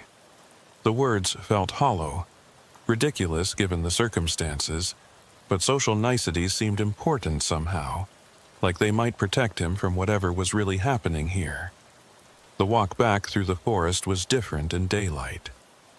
Eustace could see now that what had seemed like a barely visible path the night before was actually well worn, with steps cut into the steeper sections and logs laid across muddy spots. It was old, this path, older than the Yates family's presence here. The trees around them were massive, ancient oaks and poplars that had probably been here since before European settlement. The forest felt watchful, but not hostile, like it was reserving judgment. His truck sat where he'd left it, looking absurdly modern and out of place on the gravel pull-off. Josiah had brought a beat-up Ford pickup that had seen better decades, rust eating through the wheel wells and doors. "Hop in," he said. And Eustace noticed his accent was different from the rest of the family, less isolated, more touched by the outside world. They drove in silence for the first few miles, Josiah navigating the winding road with the confidence of someone who'd driven it countless times. Finally, when they were well away from the pull-off and the path to the Yates compound, he spoke. "You're lucky Minerva was there. Real lucky. They don't usually let people leave once they've been brought to the house." "What do you mean, let people leave?" Eustace asked, though he wasn't sure he wanted to know the answer. Josiah was quiet for a long moment, his hands tight on the steering wheel. "My father, Zebediah, he found something in those woods when he was young. Or something found him. Changed him, changed the whole family. Well, the ones that stayed, anyway. My mother, his first wife, she got me out when I was 10, saw what was happening and ran. But the others..." He trailed off, and Eustace could see him struggling with how much to say. "The others stayed," Eustace prompted. Josiah nodded. "They feed it. Whatever's in those woods, under that land, they feed it. Animals mostly, deer and such. But sometimes..." He stopped again, shaking his head. "Sometimes hikers go missing in the Daniel Boone. Cars break down on this road and people vanish. Not often, maybe once every few years, but enough." The implication hung heavy in the truck's cab. Eustace thought about the meat stew from the night before, its unfamiliar taste, and his stomach turned. "Was I..." He started, but couldn't finish the question. "You were supposed to be," Josiah admitted. "Your truck breaking down right there, that wasn't coincidence. The land, it can do things. Mechanical things especially. It can make them fail. It's been getting stronger, hungrier. But Minerva, she's different. She's resisted it somehow, kept some part of herself separate. She convinced them you weren't right, that the land hadn't chosen you." "Why does she stay?" Eustace asked. "If she knows what they're doing, why doesn't she leave?" Josiah's expression darkened. "You can't leave if you've been claimed. The few who've tried, the land brings them back. Dead or alive, it brings them back. Minerva's been claimed since birth, born into it. She's trapped, but she does what she can to minimize the damage, to save people when possible." They were approaching the outskirts of a small town now, buildings appearing through the trees. Eustace could see a gas station, a diner, normal signs of civilization that seemed almost miraculous after the night he'd had. "What should I do?" he asked. "Should I report this to someone?" Josiah laughed, bitter and short. "Report what? That a strange family in the woods made you uncomfortable? That you think something's living under their land? They've been there for generations. Local law knows to stay away. State police won't find anything if they look. The land hides what it wants hidden. He pulled into the gas station and parked. There's a mechanic here who can arrange a tow for your truck. Don't go back for it yourself. Let someone else handle it, someone who doesn't know where you spent the night. He paused, then reached into his pocket and pulled out something wrapped in cloth. Minerva wanted me to give you this. Said it might help if the land tries to follow you. Eustace unwrapped the cloth to find a small piece of wood, carved with symbols he didn't recognize. It was warm to the touch, almost uncomfortably so. "What is it?" he asked, but Josiah was already backing away. "I don't know, and I don't want to know. Minerva knows things, old things. If she says it'll help, it probably will. Just don't come back to this part of Kentucky. Ever. The land has a long memory, and it doesn't like being denied." With that, Josiah got back in his truck and drove away, leaving Eustace standing in the gas station parking lot with the carved wood in his hand and the memory of the night burning in his mind. He arranged for the tow, caught a ride to the next town where he could rent a car, and eventually made it to Hazard to explain the delay to his employer. But he never forgot the Yates family, never stopped wondering about Minerva trapped in that house, never stopped feeling grateful for whatever instinct or intervention had saved him from becoming another missing person in the Daniel Boone National Forest. The carved piece of wood sat on his dashboard for the rest of his trucking career, a reminder and a warning. And he kept his promise to Josiah, never driving through that part of Kentucky again, even when it would have saved hours on a run. Some shortcuts, he'd learned, cost more than time. Some roads led to places that existed outside the normal world, where different rules applied and different hungers needed to be fed. But the story didn't end there. 3 years after his night at the Yates compound, Eustace was at a truck stop in Tennessee when he overheard a conversation that made his blood run cold. 2 drivers were discussing a colleague who'd gone missing on Route 15 through the Daniel Boone National Forest. His truck had been found on a gravel pull-off, engine seized, no sign of the driver. The description of the location was unmistakable. It was the same spot where Eustace's truck had broken down. He inserted himself into the conversation, trying to sound casual. "Route 15 can be tricky," he said. "Lots of places to break down with no cell service." One of the drivers, an older man with a gray beard, nodded. "That's what's strange about it." Mike was experienced, knew these roads, and his truck was new, well-maintained. No reason for the engine to seize like that. The other driver, younger and clearly spooked, added, "State police found something weird too. Footprints leading into the forest, but they just stopped about 50 feet in, like he vanished into thin air." Eustace felt the carved wood in his pocket grow warm. He'd taken to carrying it with him always, not just leaving it in whatever truck he was driving. "Did he have family?" he asked, though he wasn't sure why it mattered. "Wife and 2 kids, the older driver said sadly. "Company's organizing a search party, going out this weekend. A lot of volunteers signed up." Eustace knew he should stay away, knew that returning to that area was dangerous, but he also knew what had likely happened to Mike, and he couldn't let others walk into the same trap. "I'll volunteer," he heard himself saying. "I know that area pretty well." That weekend, he found himself back on Route 15, part of a convoy of vehicles heading to the search staging area.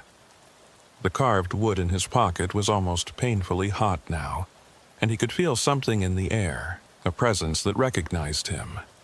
As they passed the pull-off where Mike's truck had been found, and where his own had broken down 3 years earlier, Eustace saw something the others didn't. A figure standing at the forest's edge, barely visible in the morning mist. It was Minerva, looking exactly as she had 3 years ago, not aged a day. She met his eyes across the distance, and he saw her lips move, forming a single word. No.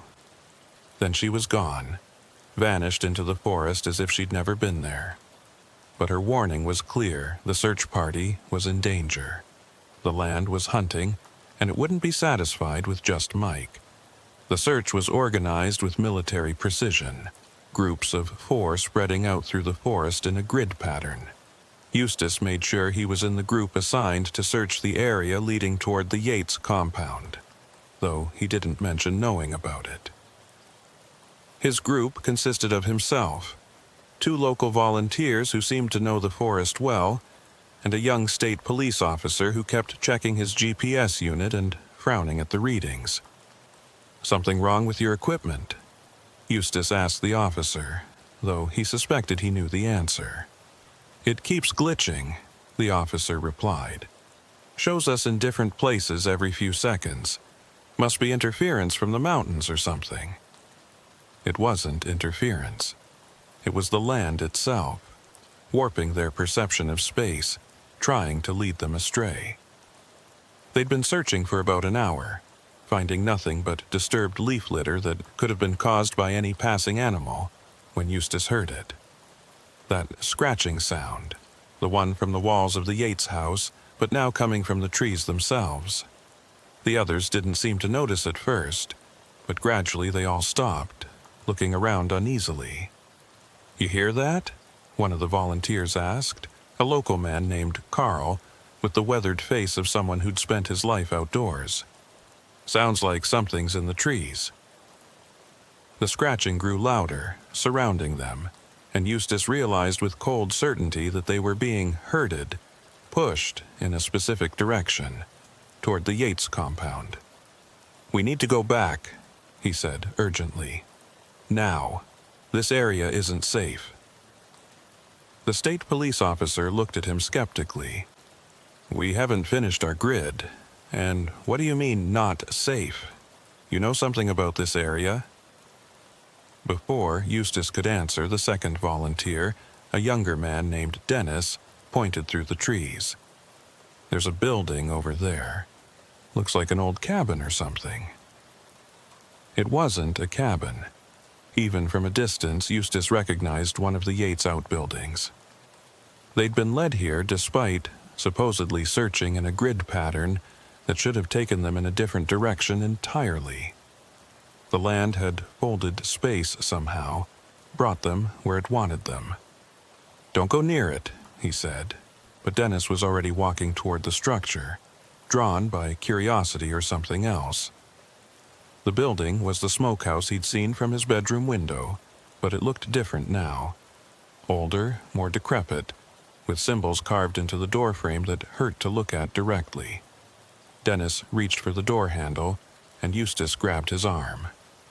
"Don't," he said firmly. "Trust me, you don't want to see what's in there." But it was too late. The door swung open on its own, revealing darkness that seemed to swallow light. And from that darkness came a smell.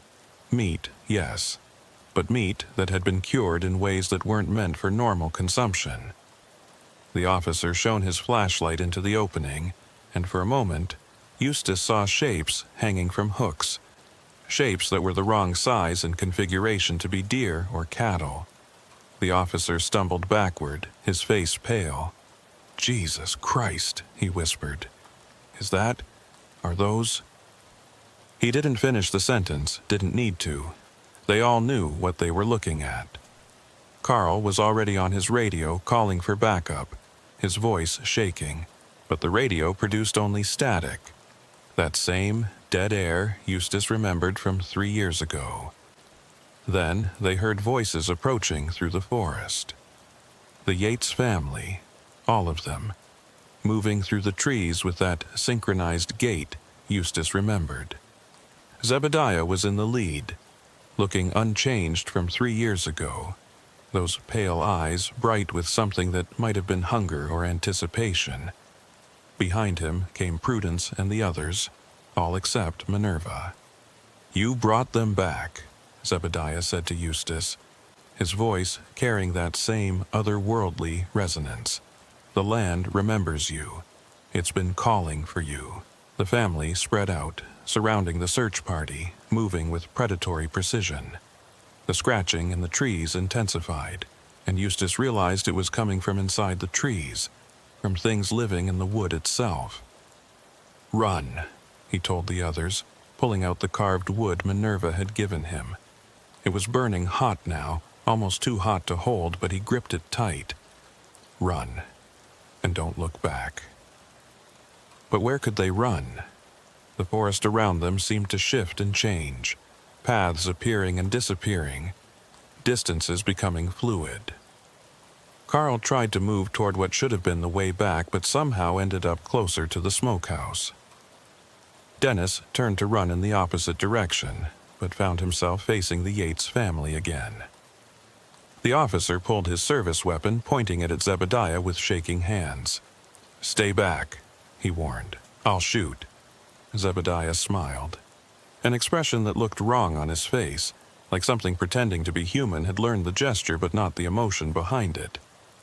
"Bullets don't harm what we serve," he said. "The land is older than your weapons, older than your laws." That's when Minerva appeared, stepping out from behind a massive oak tree. But she was different now, changed. Her pale eyes were brighter, almost luminous, and her skin had taken on a grayish cast like stone or old wood. She looked at Eustace with something like regret. "I tried to warn you," she said. "Tried to keep you away, but the land wants what it wants, and even I can't deny it forever." The carved wood in Eustace's hand suddenly cracked, splitting along invisible fault lines. As it broke apart, he heard a sound like screaming, though whether it came from the wood or from something in the forest he couldn't tell. The pieces fell to the ground, smoking and turning to ash within seconds.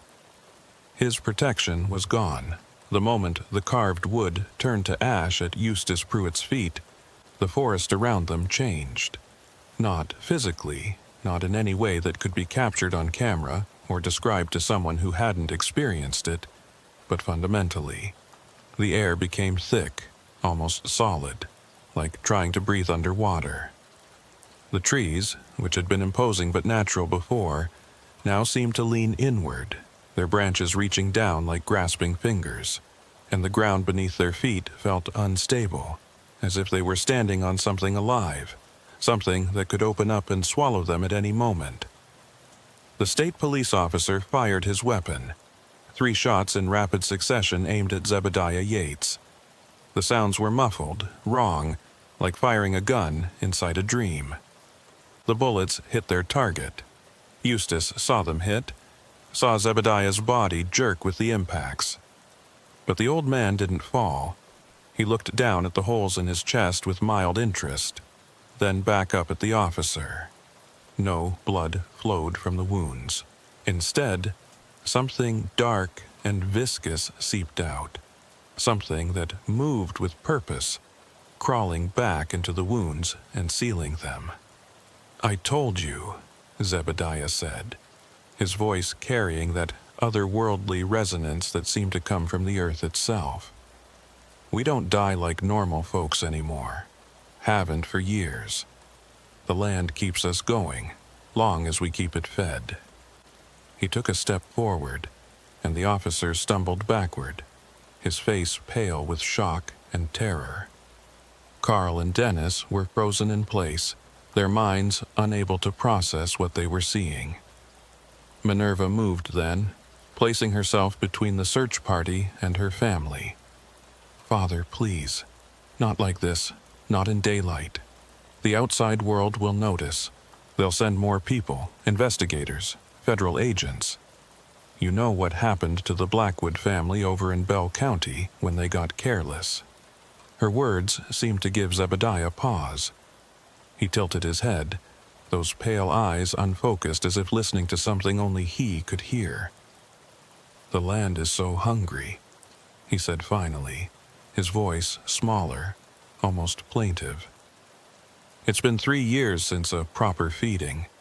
Mike wasn't enough, just an appetizer. It needs more."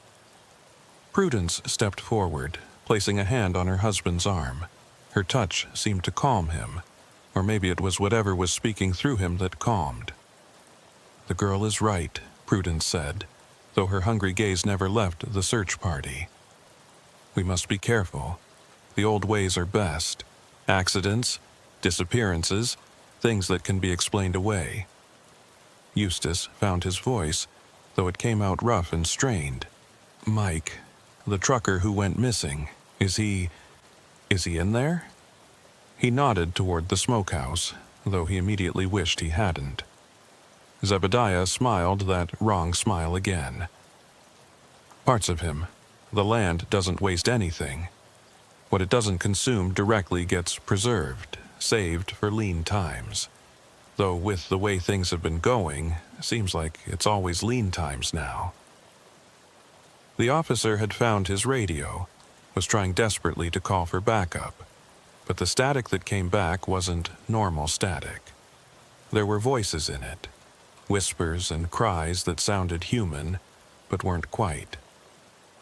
Dennis had started backing away slowly, but with each backward step he took, he seemed to get closer to the Yates family rather than further away. The space was folding again, the land itself conspiring to keep them trapped.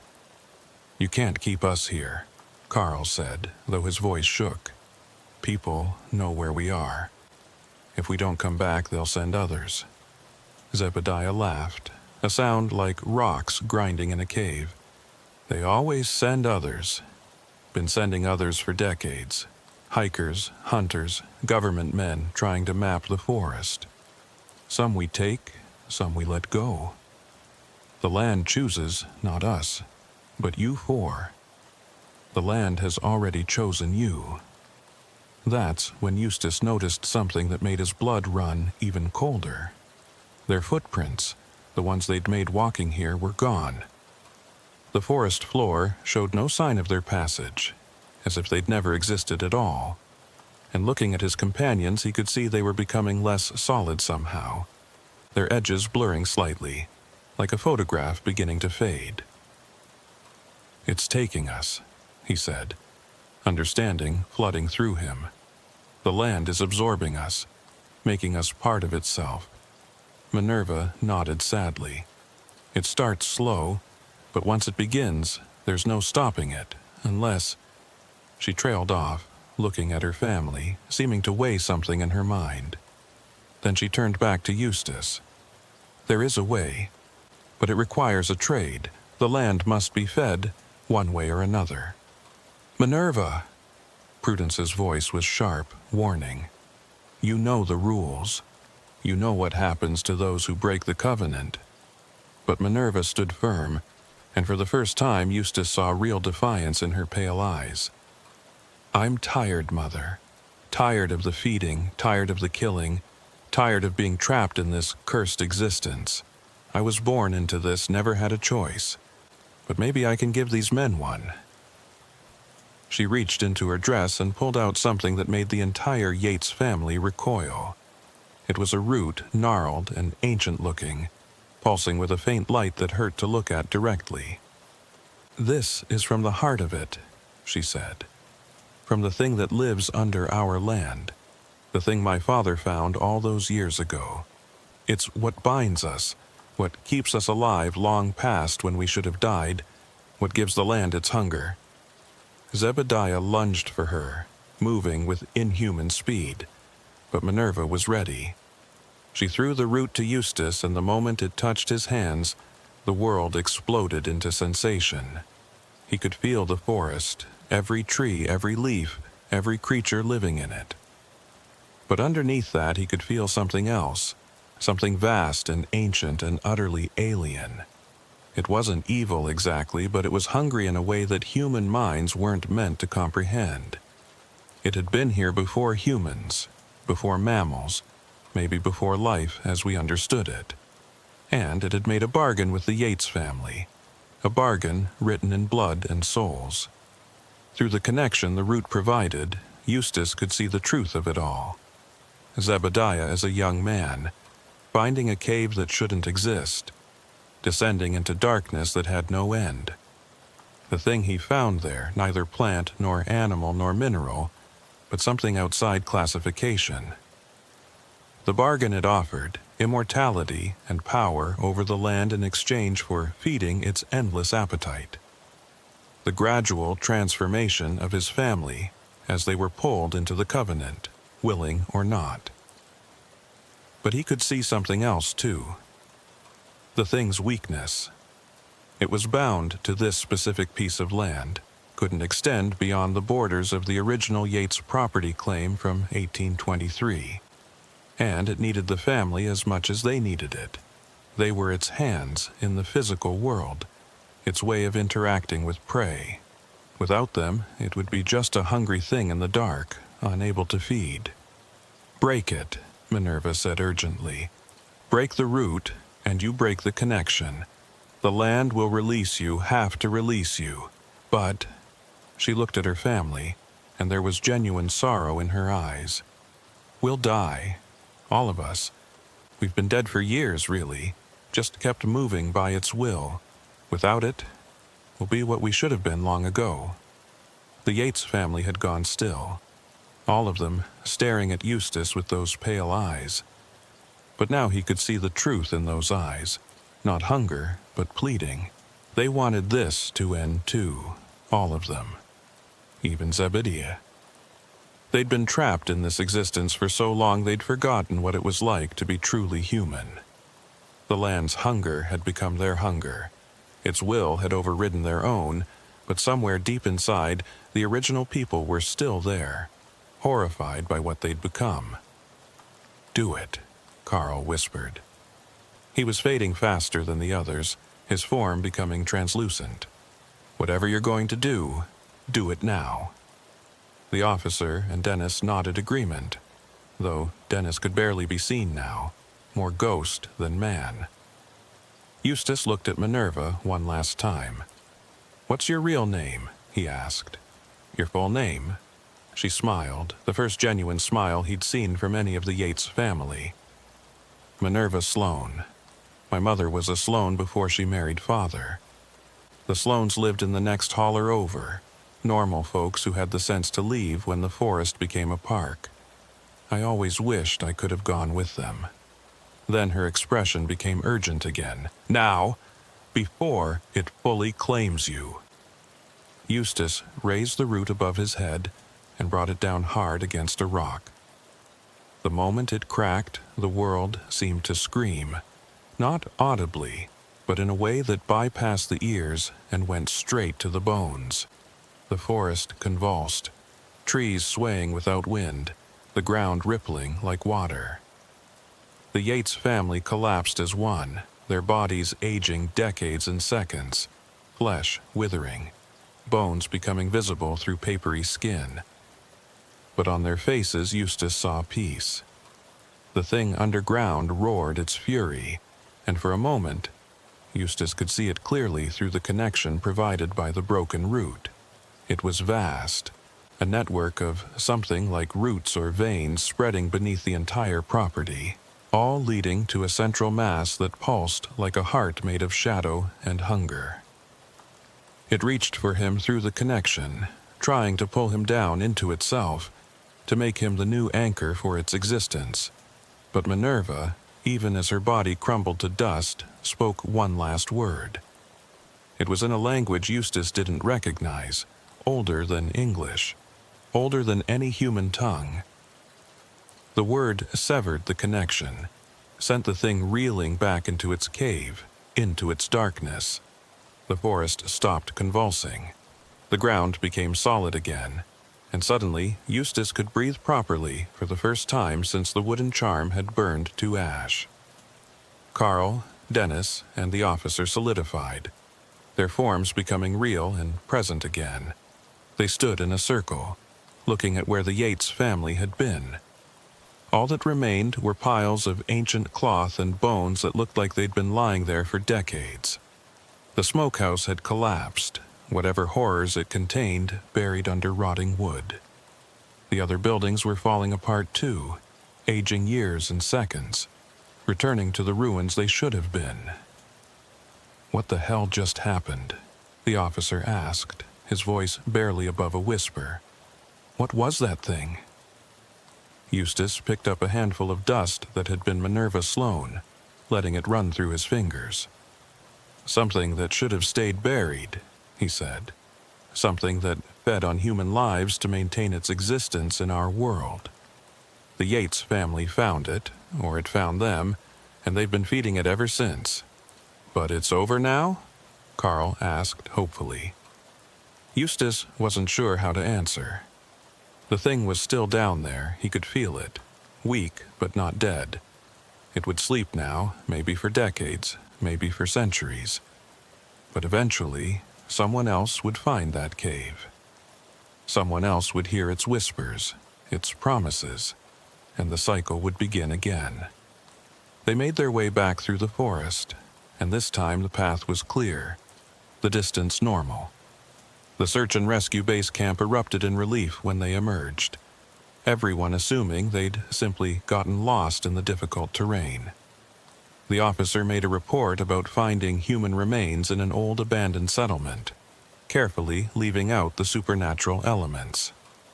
A recovery team was sent, but they found only what Eustace expected them to find: old bones and the ruins of buildings that had clearly been abandoned for decades. Mike's remains were identified through dental records, along with several other missing persons from over the years. The official story was that they'd stumbled upon an old illegal cemetery, probably used by moonshiners or drug manufacturers to dispose of bodies. The case was turned over to federal authorities, who conducted a thorough investigation but found nothing actionable. The land was quiet now, revealing none of its secrets. But Eustace knew the truth, and it haunted him. He quit trucking after that. Couldn't stand the thought of driving past places where things like that might be lurking. He moved to the city, surrounded himself with concrete and steel and electric lights, things that felt solid and real and human. But sometimes, especially on quiet nights, he could still feel that connection, faint but present, to the thing under the Yates land. He did research, spent years in libraries and archives, tracking similar stories across Appalachia. And he found them. Dozens of accounts spanning centuries. Families that had made bargains with things that shouldn't exist, communities that had disappeared overnight, forests that consumed those who entered them. The mountains were full of these ancient hungers, things that had been here before humans and would be here after. 5 years after the incident, Eustace received a package with no return address. Inside was a journal, handwritten in fading ink. It was Minerva Sloane's, hidden somewhere and mailed by someone who'd found it after the investigation. In it, she'd documented everything: the family history, the thing under the land, the names of everyone who'd been fed to it over the years. But more importantly, she'd documented her resistance, how she'd learned to maintain her humanity despite being born into the Covenant. The last entry was dated the day before Eustace had first arrived at the Yates compound. In it, Minerva had written, "The land whispers that another one is coming, a trucker whose line goes back to the old families, though he doesn't know it." Eustace Pruitt, descendant of the Pruitts who once owned the land next to ours, before the thing beneath learned to spread its influence. It wants him specifically, wants to reclaim what it considers its rightful property. But I won't let it have him. I've saved 17 people over the years by convincing the family they weren't right for feeding. I'll save this one too, even if it costs me everything. Someone has to break the cycle. Someone has to end this. Maybe if I save enough souls, it will balance out all the ones we've taken. Maybe then I can finally rest. Eustace sat with the journal for a long time, processing what it meant. He'd been chosen not randomly, but specifically. The thing under the land had been calling to his bloodline, trying to reclaim a connection from generations past. Minerva had saved him, sacrificed herself and her entire family to break that connection. He owed her a debt he could never repay. He thought about publishing the journal, exposing the truth, but who would believe it? And more importantly, would publicity just draw more people to seek out these things, to make their own bargains? In the end, he decided to become a guardian of sorts. He used Minerva's journal and his own research to map the dangerous places, the spots where reality was thin and hungry things waited. He created a network of people who'd had similar experiences, survivors who understood the truth. They didn't fight these things directly, that was impossible, but they could warn people, redirect traffic, sabotage roads that led to dangerous places. They became an invisible shield between the normal world and the things that lurked in the mountain's shadows. It wasn't much, but it was something. 10 years after the incident, Eustace returned to the site of the Yates compound. He didn't go alone. He'd learned that much at least. He brought 3 others from his network, people who'd survived their own encounters with the darkness under Appalachia. They found the land reclaimed by forest. No sign of the buildings except for foundation stones covered in moss.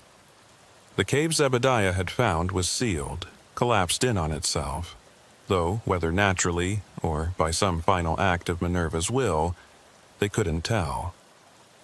They performed a ceremony there, something cobbled together from various traditions, Cherokee blessings, old European protections, Christian prayers. They didn't know if it would do anything, but it felt necessary. They planted new trees over where the buildings had stood, living things to counter the death that had ruled there for so long. And they left markers, subtle ones that only those who knew what to look for would recognize. Warning signs for any who might stumble upon this cursed ground. As they were leaving, Eustace thought he saw something in the forest. A figure in a simple dress, dark hair flowing free instead of pulled back in a bun. Pale eyes that seemed at peace. Minerva Sloane, or something that looked like her, standing at the edge of the trees. She raised her hand in what might have been farewell or blessing, then faded into the dappled sunlight filtering through the leaves. He never saw her again. But sometimes, when he was investigating reports of new incidents in the mountains, he'd find evidence that someone had been there before him. Warning signs placed just right. Potential victims redirected at crucial moments. Dangerous sites mysteriously collapsed or flooded. He liked to think it was Minerva, still saving souls, still fighting the darkness even after death. Or maybe it was just other members of his network, doing their part to keep the ancient hungers at bay. The truth was, the mountains were full of things like what lived under the Yates land.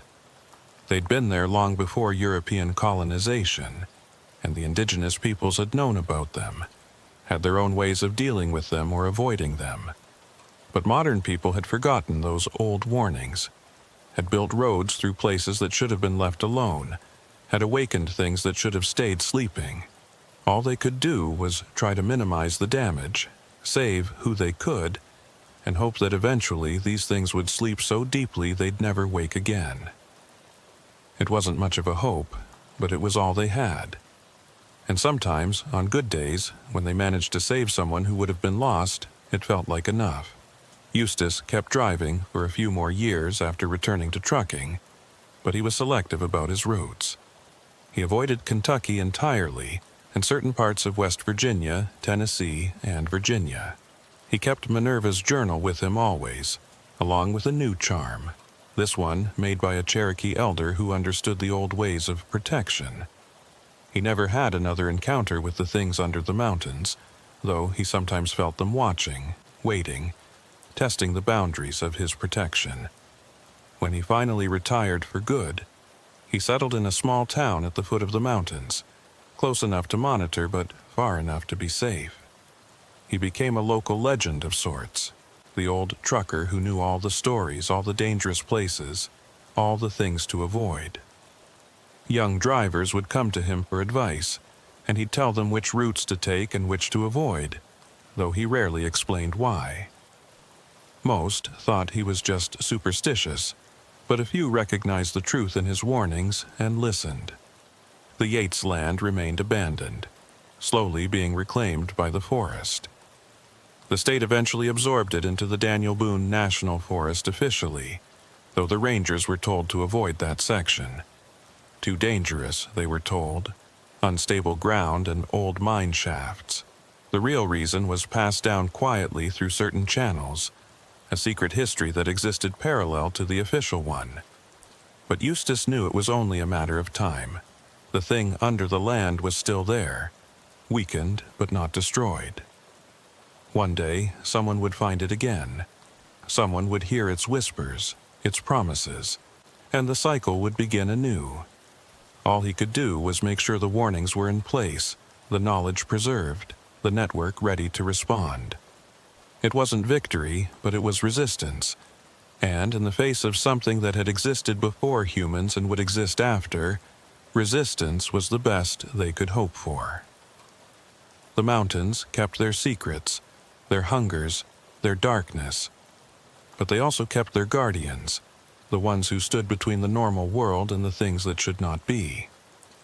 Eustace Pruitt was one of them now, had been since the moment he'd broken that root and severed the Yates family's connection to the thing beneath. He'd carry that responsibility until he died, and hopefully someone else would take it up after him. Because the mountains were patient, but so were the people who lived in their shadow. And as long as there were people willing to stand guard, willing to remember the dangers, willing to save others from the darkness, there was hope. Not hope for victory, but hope for continued resistance, continued survival, continued humanity in the face of things that were utterly inhuman. And sometimes, in the battle between light and darkness, between human and inhuman, between the known and the unknowable, survival was victory enough. 23 years had passed since Eustace Pruitt shattered the root and freed the Yates family from their cursed existence. 23 years of watching, waiting, and protecting travelers from the ancient hungers that lurked in the Appalachian shadows. He was 71 now, his hands gnarled from decades of gripping steering wheels, his back bent from too many nights sleeping in truck cabs. But his eyes remained sharp, especially when it came to spotting the signs that others missed. The two perfect pull-offs that appeared where no roadwork had been done, the patches of forest where no birds sang, the places where compasses spun without reason. He lived alone in a cabin he'd built himself on the outskirts of Hazard, positioned strategically where he could monitor 3 different routes that led through dangerous territory. His walls were covered with maps, hundreds of them, marked with red X's where incidents had occurred, yellow circles where suspected activity had been reported, and green check marks where successful interventions had taken place. The network he'd helped establish had grown to over 200 members across 6 states, all of them survivors or descendants of survivors, all committed to keeping the darkness at bay. It was a Thursday evening in late autumn when everything changed. Eustace was reviewing reports from other network members when his phone rang. The caller ID showed a number he didn't recognize, but the area code was from deep in the Kentucky mountains, from the region around where the Yates compound had been. He answered with the wariness that had kept him alive all these years. "Mr. Pruitt?" The voice was young, female, nervous. "My name is Rebecca Sloan. I was Minerva Sloan's cousin, from the branch of the family that left the holler back in the 60s. She kept journals, lots of them, hidden all over. We've been finding them as we renovate the old family properties. She wrote about you, about what you did. I think we need your help." Eustace's blood ran cold. He'd thought the Sloan family was safely removed from all this, the smart branch that had gotten out before things went bad. "What kind of help?" he asked carefully. "Something's happening on the old Yates land. I know it's supposed to be abandoned, absorbed into the national forest, but people have been seeing lights there at night, and there's been construction equipment moving in during the day, even though there's no official project approved. My husband works for the Forestry Service, and he says none of this is authorized. But when he tried to investigate, his supervisors told him to ignore it, said it was classified." classified. That word sent alarm bells ringing in Eustace's mind. Over the years, he'd encountered hints that certain elements within the government knew about the things in the mountains. Not officially, of course, but through back channels, black budgets, programs that didn't officially exist. They usually had the sense to leave these things alone, to maintain the barriers that kept the ancient hungers contained. But sometimes someone got ambitious, thought they could harness or control these forces. "Have any people gone missing?" he asked, though he suspected he knew the answer. 3 in the last month, Rebecca confirmed. All contractors who were working on whatever's being built out there. The companies say they quit, moved away suddenly, but their families haven't heard from them. And there's something else. I've been having dreams, Mr. Pruitt. Dreams where Minerva talks to me, warns me. I know how that sounds, but in my family, we've learned not to ignore such things. Eustace was already reaching for his jacket. "Where can we meet?" They arranged to meet at a diner in Jackson, a small town about 20 miles from the old Yates property. Eustace made 3 phone calls before leaving. One to Marcus Blackwood, a former Marine who'd had his own encounter with something ancient in the Tennessee mountains and now served as the network's de facto military advisor. One to Sarah Crowley, an anthropologist who specialized in Appalachian folklore and had documented dozens of sites where reality grew thin, and one to Thomas Ravencroft, a retired Catholic priest who'd learned the hard way that not all evil was metaphorical. The diner was nearly empty when Eustace arrived, just a few locals nursing coffee and avoiding eye contact. The way people did in places where everyone knew everyone else's business but pretended not to. Rebecca Sloane was easy to spot. She had the same dark hair as Minerva, the same determined set to her jaw, though her eyes were brown instead of that unsettling pale blue. She was perhaps 35, dressed practically in jeans and a flannel shirt, looking like someone who spent time outdoors, but not by choice. "Thank you for coming," she said as he sat down. She'd already ordered coffee for both of them, and Eustace noticed her hands shook slightly as she lifted her cup. "I wasn't sure you'd believe me. Most people think I'm crazy when I talk about this stuff." "I believe you," Eustace said simply. "Tell me everything." Rebecca pulled out a tablet, swiping through photos she'd taken. They showed construction vehicles on roads that shouldn't exist. Prefab buildings being assembled in clearings that had been solid forest just months before. But what caught Eustace's attention were the symbols painted on some of the equipment. Not construction company logos, but something older, geometric patterns that hurt to look at directly. "It started 6 months ago," Rebecca explained. "First, just surveyors mapping the area around the old Yates compound. Then they started building, not normal construction.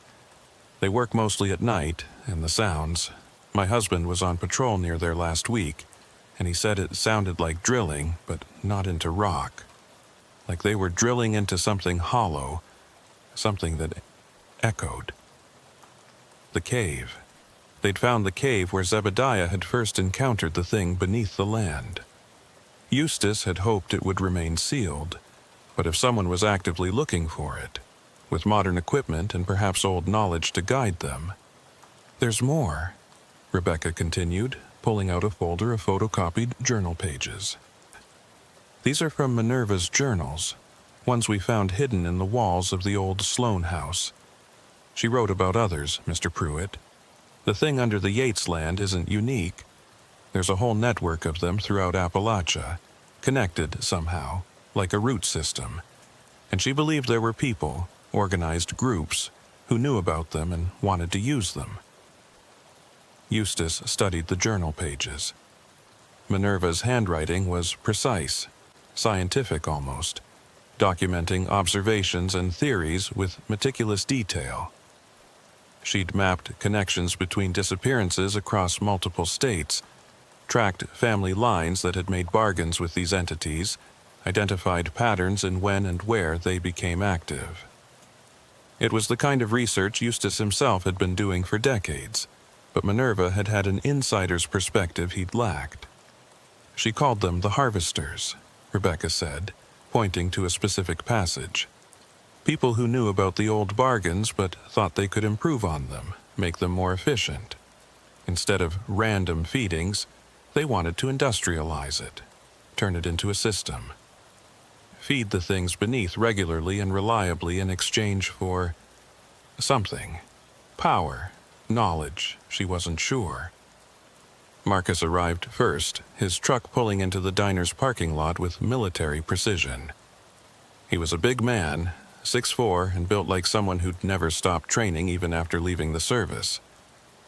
His encounter had been with something in the mountains near Oak Ridge, something that might have been related to the old nuclear facilities or might have been there long before. He never talked about the details, but whatever he'd seen had turned his hair white at 35. Sarah came next, driving a battered Subaru covered in university parking stickers and mud from recent fieldwork. She was small, bookish, the kind of person you'd expect to find in a library rather than trudging through dangerous mountain terrain. But Eustace had seen her face down things that would send most people screaming, armed with nothing but knowledge and an iron will.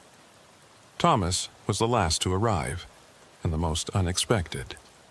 He'd left the priesthood officially, but he still carried himself like a man of faith. Just one whose faith had been complicated by direct experience with things that shouldn't exist. He brought with him a case that Eustace knew contained items the church would deny having, texts and tools for dealing with entities that predated Christianity but had been fought by faithful people for millennia. They convened in the diner's back room, which the owner, who knew Eustace and knew not to ask questions, had cleared for them. Rebecca repeated her story, showed them the photos and journal entries. The others listened without interruption, though Eustace saw Marcus's jaw tighten when she described the nighttime drilling sounds. "It's the Prometheus group," Sarah said finally, her voice certain. "Has to be. I've been tracking rumors about them for years. Defense contractors, officially, but with connections to every black budget program you can imagine. They think the things in the mountains are some kind of untapped resource, like oil or uranium. They don't understand that these entities aren't just powerful. They're fundamentally hostile to human life as we understand it." "How do we stop them?" Rebecca asked. "My husband can't get anyone in authority to listen. The local police have been told to stay away. Even the FBI agent he contacted said it was out of his jurisdiction." "We don't stop them," Marcus said grimly. "We can't. If they're as connected as Sarah says, they have resources we can't match. Best we can do is damage control, try to limit the casualties when things go wrong." But Thomas shook his head. "No, this is different. If they're trying to wake the thing under the Yates land specifically, if they think they can control it. Minerva's journals are clear about what that thing is. It's not just one entity. It's a node, a connection point to something much larger. Wake it properly, feed it enough, and you don't just get local effects. You get regional ones, maybe broader." Eustace had been thinking the same thing. During his encounter 23 years ago, when he'd held the root and felt the thing's true nature, he'd sensed vast connections spreading out like a web. If someone managed to fully activate one node, it might activate others. A cascade effect that could wake things that had been sleeping for centuries. "We need to see what they're doing," he said. "Tonight, Rebecca, can your husband get us past the Forestry Service barriers?" Rebecca nodded. "He's on shift tonight. He can make sure certain areas aren't patrolled for a few hours." They spent the rest of the day preparing. Marcus had brought surveillance equipment, night vision goggles, cameras, devices Eustace didn't fully understand but trusted would work. Sarah had her research materials, including maps that overlaid modern geography with older boundaries, showing where the original Yates property claim intersected with other significant sites. Thomas prepared his tools, blessing water from a mountain spring, preparing oils and salts according to formulas older than the religion that had preserved them. As darkness fell, they drove in 2 vehicles to a forestry service road that Rebecca's husband had marked on their map. From there, it was a 2-mile hike through dense forest to reach the edge of what had been the Yates compound. The trees seemed to press closer as they walked, and Eustace noticed the familiar wrongness in the air, that thickness that meant they were approaching a place where reality wore thin. They smelled it before they saw it. Diesel fumes and something else, something chemical and harsh that didn't belong in the forest. Then, through the trees, lights appeared. Not the warm yellow of the oil lamps the Yates family had used, but harsh white LEDs that turned the forest into a stark landscape of light and shadow. The clearing where the Yates house had stood was unrecognizable, filled with prefab structures, generators, and equipment Eustace couldn't identify.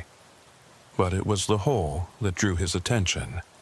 Where the old smokehouse had been, they'd excavated down, creating a shaft perhaps 30 feet wide that descended into darkness. Metal scaffolding lined the sides and cables ran down into the depths. The drilling Rebecca had mentioned wasn't into rock.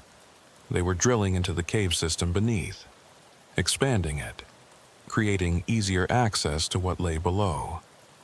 "Jesus Christ," Marcus whispered, his night vision goggles pushed up onto his forehead. "They're strip mining it. Whatever's down there, they're trying to extract it." There were people working even at this hour, figures in hazmat suits moving around the hole's edge, checking equipment, taking readings from devices arranged in ritual-looking patterns around the excavation. And there were others, people who stood perfectly still at regular intervals around the perimeter. Guards, Eustace thought at first, but then he noticed how they stood, that familiar, unnatural stillness he remembered from the Yates family. "Those aren't guards," he said quietly. "Those are offerings. People who've already been claimed." Sarah was taking photos with a camera that didn't flash, documenting everything. "Look at the arrangement of the equipment," she said. "It's not random. They're recreating something. A pattern from... God, I think it's from the Dee manuscripts. John Dee, Elizabeth Verster's court magician. He claimed to have communicated with entities he called angels, but which were almost certainly something else." A sound from the hole drew their attention. Not mechanical, but organic, like breathing from massive lungs. The workers seemed excited by it, clustering around their equipment, taking readings. One of them, apparently a supervisor, was talking on a radio, his voice carrying in the still night air. "Yes, sir, we have response. The entity is reacting to the feeding schedule as predicted. 3 subjects integrated successfully, showing signs of transformation. We should be ready for full activation within 48 hours. Full activation. Eustace felt sick thinking about what that might mean. They'd fed 3 people to the thing already, and were planning something bigger. Much bigger. "We need to get closer," Thomas said.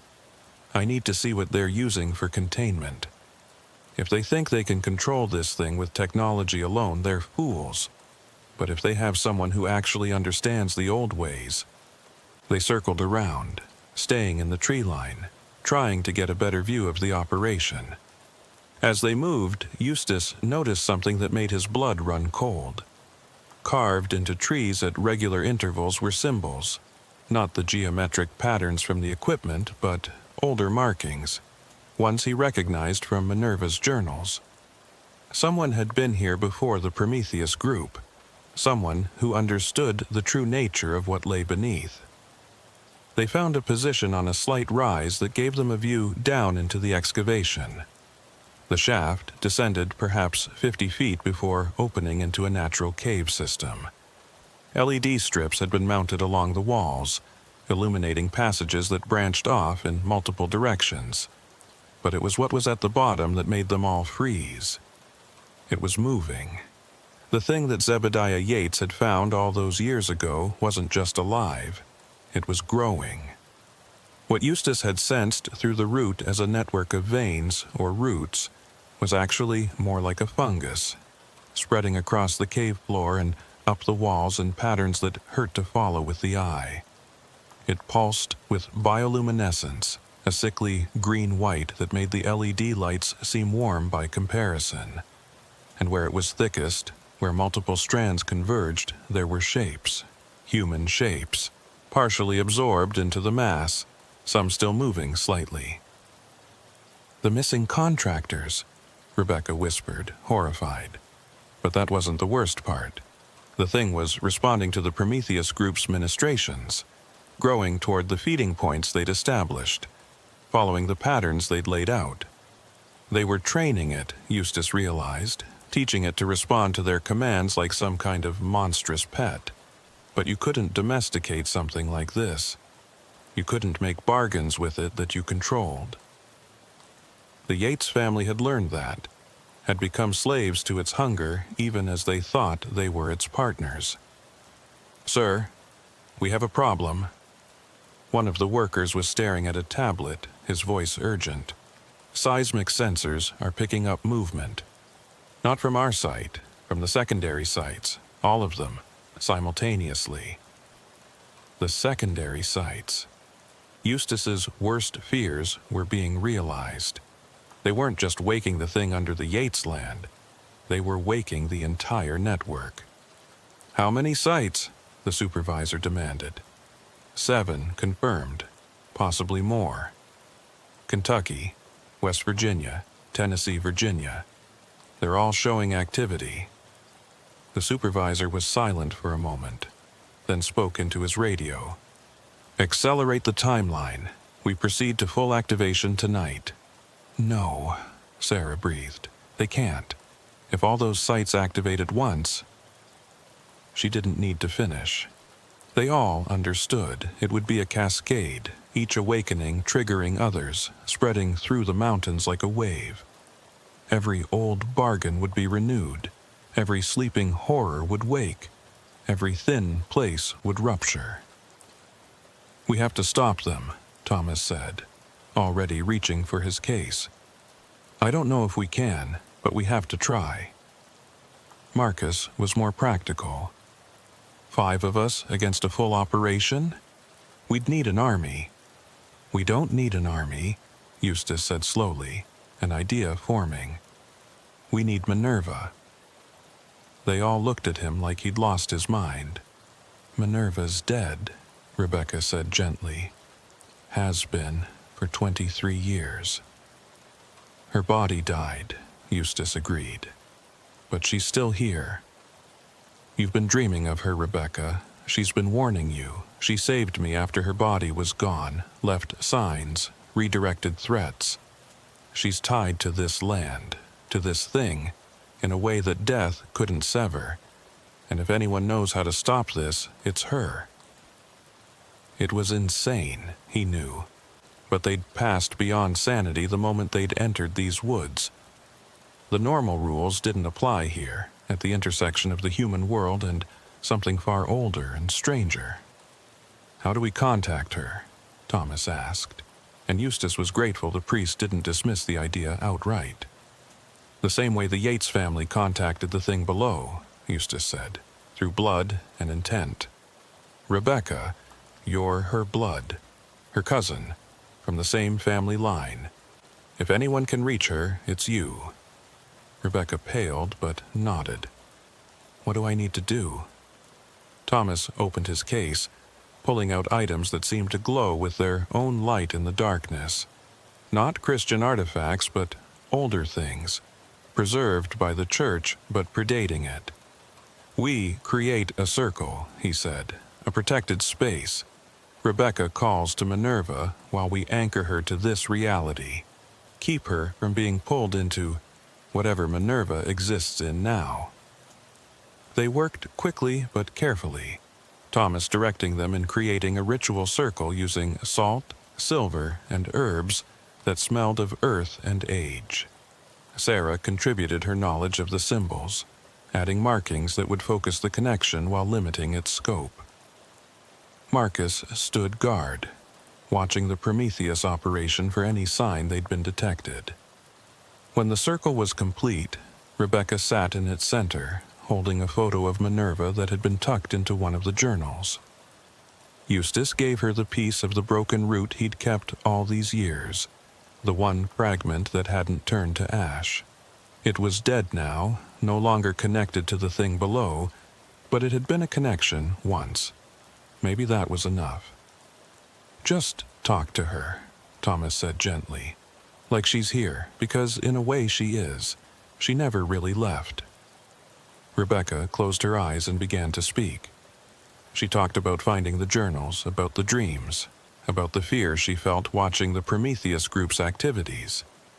She talked about family, about the Sloanes who had escaped and those who hadn't, about the debt they owed to those who'd been trapped. And she talked about Minerva specifically, about the cousin she'd never met, but felt she knew through the writings left behind. The temperature dropped suddenly, frost forming on the leaves around them despite the season. The lights from the Prometheus operation flickered, and several of their machines began alarming. But in the circle, there was warmth, a presence that felt like summer sunshine in the mountains. "Rebecca!" The voice came from everywhere and nowhere, clearly Minerva's but changed, deepened by whatever existence she now inhabited. "You came. I knew you would. The family always had strength. They just forgot how to use it when the land turned hungry." Rebecca's eyes snapped open, but they weren't brown anymore. They were pale blue, like Minerva's had been, like all the Yates family had become. But unlike those dead, hungry eyes, these were full of life and purpose. "Eustace Pruitt," the voice continued, and now Minerva was looking at him through Rebecca's eyes. "You kept your promise. You've been protecting people all these years. But tonight, we need to do more than protect. We need to end this permanently." "How?" Eustace asked. "They've fed it. They're waking the entire network. We're just 5 people against all that." Rebecca, smiled sadly. 6 people, and we have something they don't, understanding. They think the thing below is just a resource, just power to be harnessed. They don't understand that it's not from our reality at all. It's an infection, a place where something from outside broke through into our world. The old families didn't make bargains with it. They were infected by it, became part of it while thinking they remained separate. She stood, and the circle's salt line glowed brighter. But infections can be burned out if you're willing to accept the cost. The Prometheus group has actually done us a favor. They've exposed the thing, brought it to the surface, made it vulnerable. And they've activated the network, yes, but that means the connections are open. What flows one way can flow another. "What are you proposing?" Thomas asked, though his expression suggested he already suspected. "A cleansing fire," Minerva said through Rebecca. "Not physical fire. The thing below doesn't burn that way. But spiritual fire, the kind that purifies, the kind that requires sacrifice to kindle." She looked at each of them in turn. "I can do it, but I need anchors in the physical world. People willing to channel that fire, to be conduits for something that will burn out the infection wherever the network touches." "That sounds like it would kill us," Marcus said bluntly. "It might," Minerva admitted. "Or it might just change you, make you something different than you were. The Yates family was changed by serving the hunger. You would be changed by serving the cleansing. It's still a bargain, still a transformation, but one chosen freely, not compelled by hunger." Down in the excavation, activity was intensifying. More workers had arrived, and they were setting up additional equipment around the hole. The thing at the bottom was growing more active, more strands reaching upward, pulsing with that sickly light.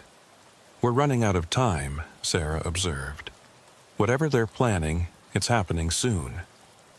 Eustace made his decision. He'd lived with the weight of that night at the Yates compound for over 2 decades. He'd dedicated his life to protecting others from the mountain's hungers. This was the logical conclusion of that dedication. "I'll do it," he said. "I'm old. I've lived my life. If this can end the threat permanently, it's worth the cost." "And Thomas said immediately. "I've spent years studying these things, trying to understand why God allows them to exist. Maybe this is why, so we can choose to stand against them." Sarah nodded. "My whole career has been documenting these entities. Time to do something more than just observe." Marcus was silent for a long moment, then sighed. "Can't let you all have the glory. Besides, someone needs to make sure you don't screw it up." Rebecca, Minerva, looked at them with such gratitude that it transcended the possessed state. "You don't all need to do this. 1 or 2 would be enough to anchor the cleansing." "We're stronger together," Eustace said firmly. "That's always been humanity's advantage. These things are alone, isolated in their hunger. We have each other." The ritual Minerva described was complex, but not impossible. It required them to physically touch the infected mass while spiritually opening themselves to the cleansing fire. The fire would use them as conduits, spreading through the network to every connected node. It would burn out the infection, seal the breaches between worlds, and end the ancient hungers that had plagued these mountains for millennia. But first, they had to get to the thing itself, past the Prometheus Group's operation. "I can help with that," Rebecca said, her own personality reasserting itself, though Minerva's presence remained. "My husband isn't the only Forestry Service employee who knows something's wrong here. There are others, locals who've been pressured to stay quiet but don't like what's happening. Give me 20 minutes. She made several calls, speaking in coded language that sounded like normal forestry business but clearly meant something more. Within 15 minutes, they heard sirens in the distance. Then more sirens converging on the excavation site from multiple directions. "Fire," Rebecca explained. "Reported forest fire near the operation. Every agency in 3 counties is responding. They'll have to evacuate, at least temporarily." The Prometheus Group tried to resist the evacuation order, but even they couldn't openly defy a dozen fire departments and the state police. They pulled back, taking their essential equipment, but leaving the site itself accessible. They clearly planned to return as soon as the false alarm was resolved. The 5 of them moved quickly, descending into the excavation while the emergency responders were still arguing with the Prometheus supervisor about jurisdiction. The shaft was worse up close, the walls slick with something that wasn't quite fungus, wasn't quite flesh, but something between. The metal scaffolding was already being consumed by it in places, dissolved and incorporated into the growing mass. At the bottom, the thing's true nature was revealed. It wasn't a single entity, but a colony, millions of tiny organisms acting as one vast hunger. Where it had absorbed the contractors, Eustace could see the process. Not digestion, but transformation, converting human flesh into more of itself, while keeping just enough of the original pattern to maintain a mockery of human form. "This is it," Minerva said through Rebecca. "Form a circle, each of you touching the mass. I'll provide the spark, but you need to be the channels. And remember, don't fight the fire. Let it flow through you. Fighting it is what damages you." They arranged themselves around the pulsing mass. Eustace's hand trembled as he reached out to touch it. The sensation was horrific, cold and hungry, trying immediately to begin the process of absorption. He felt his skin beginning to change, to become something not quite human. Then the fire came. It started as warmth in his chest, where his heart beat with very human rhythm. Then it spread, following his blood vessels, his nervous system, every pathway that made him who he was. But instead of consuming him, it seemed to be using him as a lens, focusing through his humanity into the inhuman mass he was touching. The thing below screamed, not audibly, but psychically, a sound that reverberated through the network of connections it had established over centuries. Eustace felt those connections clearly now, could sense every node, every place where the infection had taken hold. The Yates compound was just one of dozens, scattered through the Appalachians like cancer cells in otherwise healthy tissue. Through the fire, he heard the others. Thomas was praying, not in Latin, but in something older, words that predated Christ but served the same purpose, acknowledging something greater than human existence while affirming humanity's right to exist. Sarah was reciting names, every person she'd documented who'd been lost to these things, making their deaths mean something by remembering them.